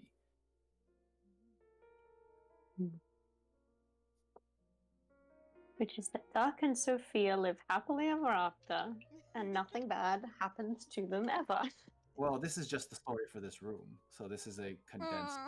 This is just the story for this room particularly. All the other Primals aren't going to have any relation to each other. God, I feel bad because I think it might be Sophie, honestly. I feel like it. Yeah. Oh, I for feel sure. like Sophie, because like Guk's never mentioned her. She's never been brought up, but all of a sudden, like Guk's like, yeah, this is my bestie. Like Mm. This is my childhood best we sneak friend. out together. It feels like it's gonna be, if it's gonna be anything, it feels like in my head it's gonna be emotionally based, and it's gonna be probably the pressure, like the feeling of that sort of like trapped pressure of like this is what I have to do, like I can't do anything else. Or fear of this man. What this man expects from her, what he does. Like, we don't know anything about this man except these two don't like him, and frankly, I trust these two over him. So My other thought is she Oh. mentioned specifically something about having pure, like the purest, like magic or something. Yes. super strong magic, pure Yeah. ether. What if that magic is actually corrupted? Don't Ooh. say that. Don't say that. What if, like, that magic that's supposedly supposed to make her a shrine maiden, is what turns her into a Corrupts her. primal? That's my other Well, thought. Nobody get I'm- attached to this adorable child that's gonna die. Too late. I'm attached. I am determined to give them both hugs and tell them everything will be okay one day. We need to draw a cute picture of Sophia before she gets murdered untimely. How old is Sophia look, Jesse? Her and Guk are around the same age. They look around their early 20s. Oh God, they're not as much of a baby as I thought. They're our age. They're the same age as us. They feel Uh, like babies. For half elves, especially in this time, they're still pretty young. Okay. They would be young teenagers, like young adults, Teenagers? late teenagers. 17, 18? Yeah. Okay, cool. Much better. Because unfortunately, if they are in their 20s, they're like we're the babies compared to them. That's fine. Ah. Oh.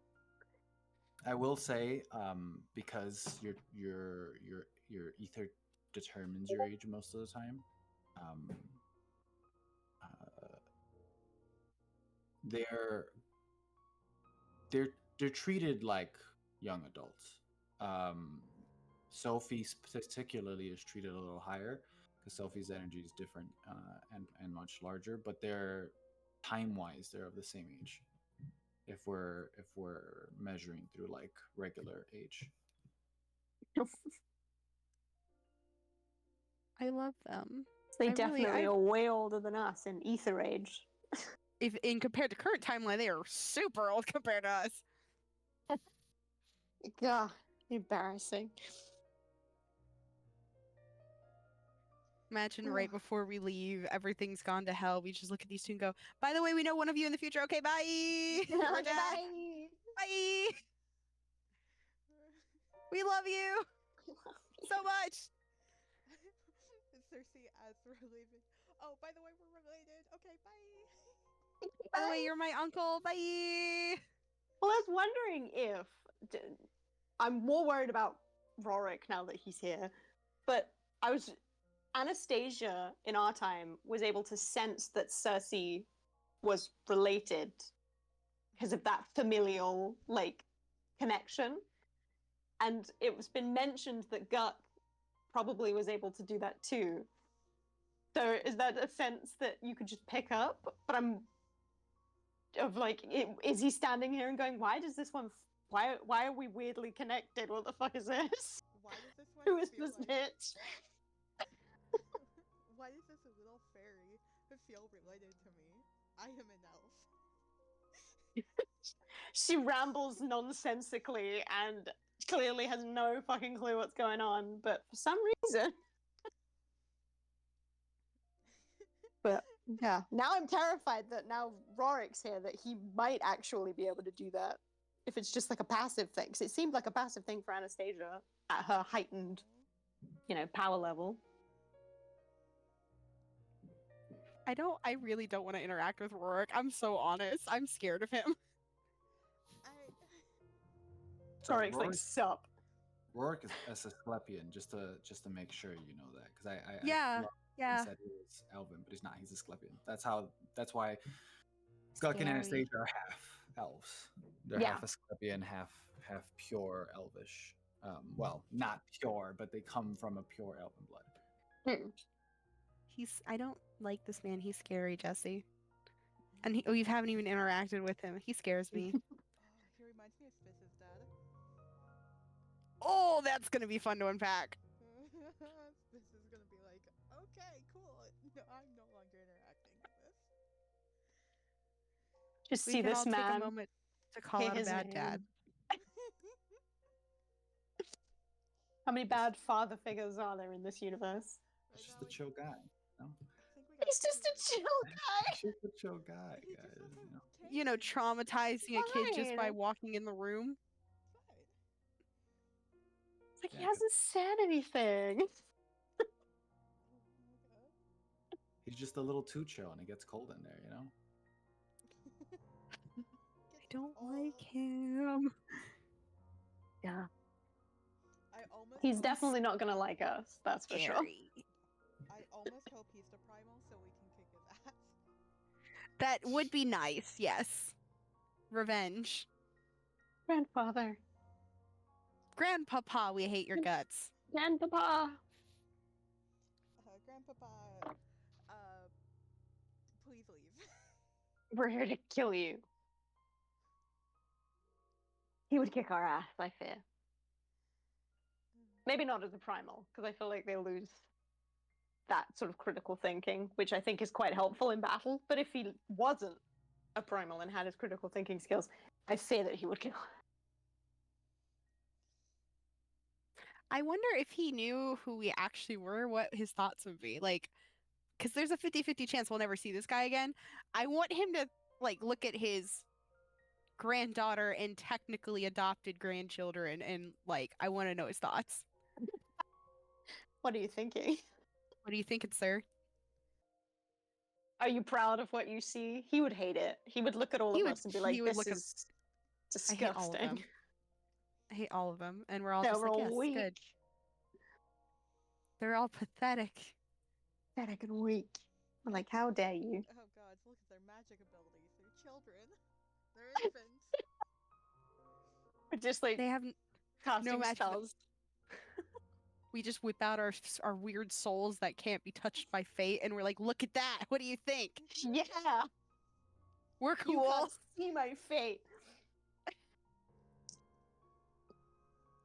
Oh gosh, Rorik is gonna be fun to deal with, guys. And It's gonna be great. hypothetically, the Lycon might know who Rorik is, so we can harass him after and be like, listen, who's this man? Tell us about Grandpa. What do you Tell know? us about our war crimes that he committed. I just want to go back to Is- Rebecca and her food. I want to sit I and talk to Sophia and Guk love for hours. Rebecca. We also may never meet her again, but she deserves that too. I'm gonna No, try and no. draw a ghost me. Nah, Rebecca. We need my to beloved. give her. We need to bake with her some. Hmm.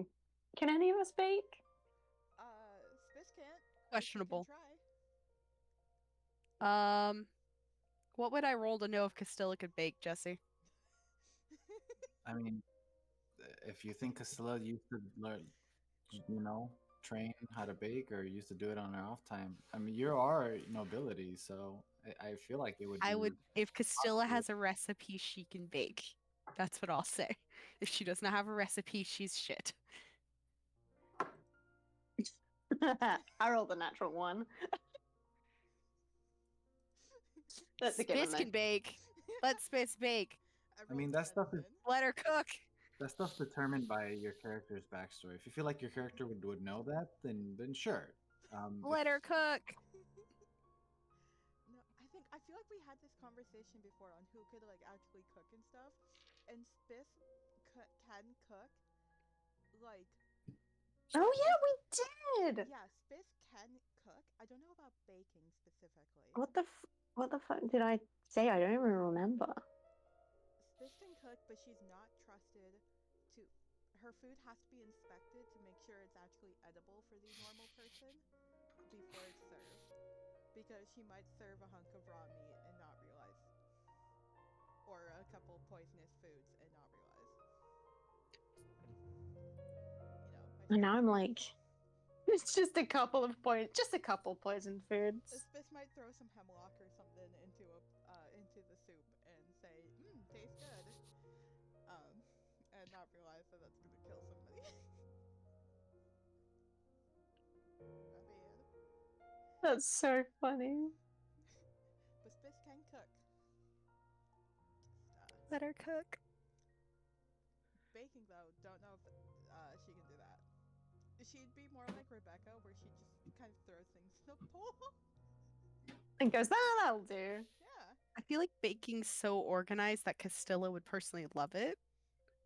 Like, you got to be super hyper specific, otherwise you risk like things not turning out right. Mm. And so with a recipe, I think Castilla would have the time of her life. just following it and measuring. Castilla and Victa are good bakers, I feel like. Cersei and Spiss are the cooks. Because Castilla and Victa are more detail oriented and everything, whereas Cersei and Spiss are more just, throw it in the pot. Yeah, See fuck what it. happens. See what happens, man. Hey, you want to druidcraft a flower for some garnish? Sure. Oh. What's it do? I don't know, but it looks cute. Eats it and it paralyzes someone. Oops. Ooh. Whoops, Daisy. Didn't mean to It's do a that. piece of poisoned ivy. Yep. That's what that is. Rourke would be so proud of us, guys. Oh. Yeah, he's definitely gonna frickin' hate us, and I'm gonna be here for it. Oh, goodness me. This is Spiss's warm up to confronting her dad. Yeah, Let's go. prepare the energies. Can Spiss tell the intimidating father figure to fuck off? I bet you can do it, Spiss. We can all do it together. Let Spiss say fuck. Let Spiss say fuck. I'm gonna go to bed. It's Yeah. light outside now. Night. Oh no. It's light outside, Abby. Go to sleep. It's the summer. It gets light at like 3:30 ish. Oh god. Yeah. It'll be the sun out soon. Night, guys. But thank you for Night. session, Jesse. It was Thank great. you, I loved it. Jesse. Thank you. Bye. course. Bye. Bye. See you next week.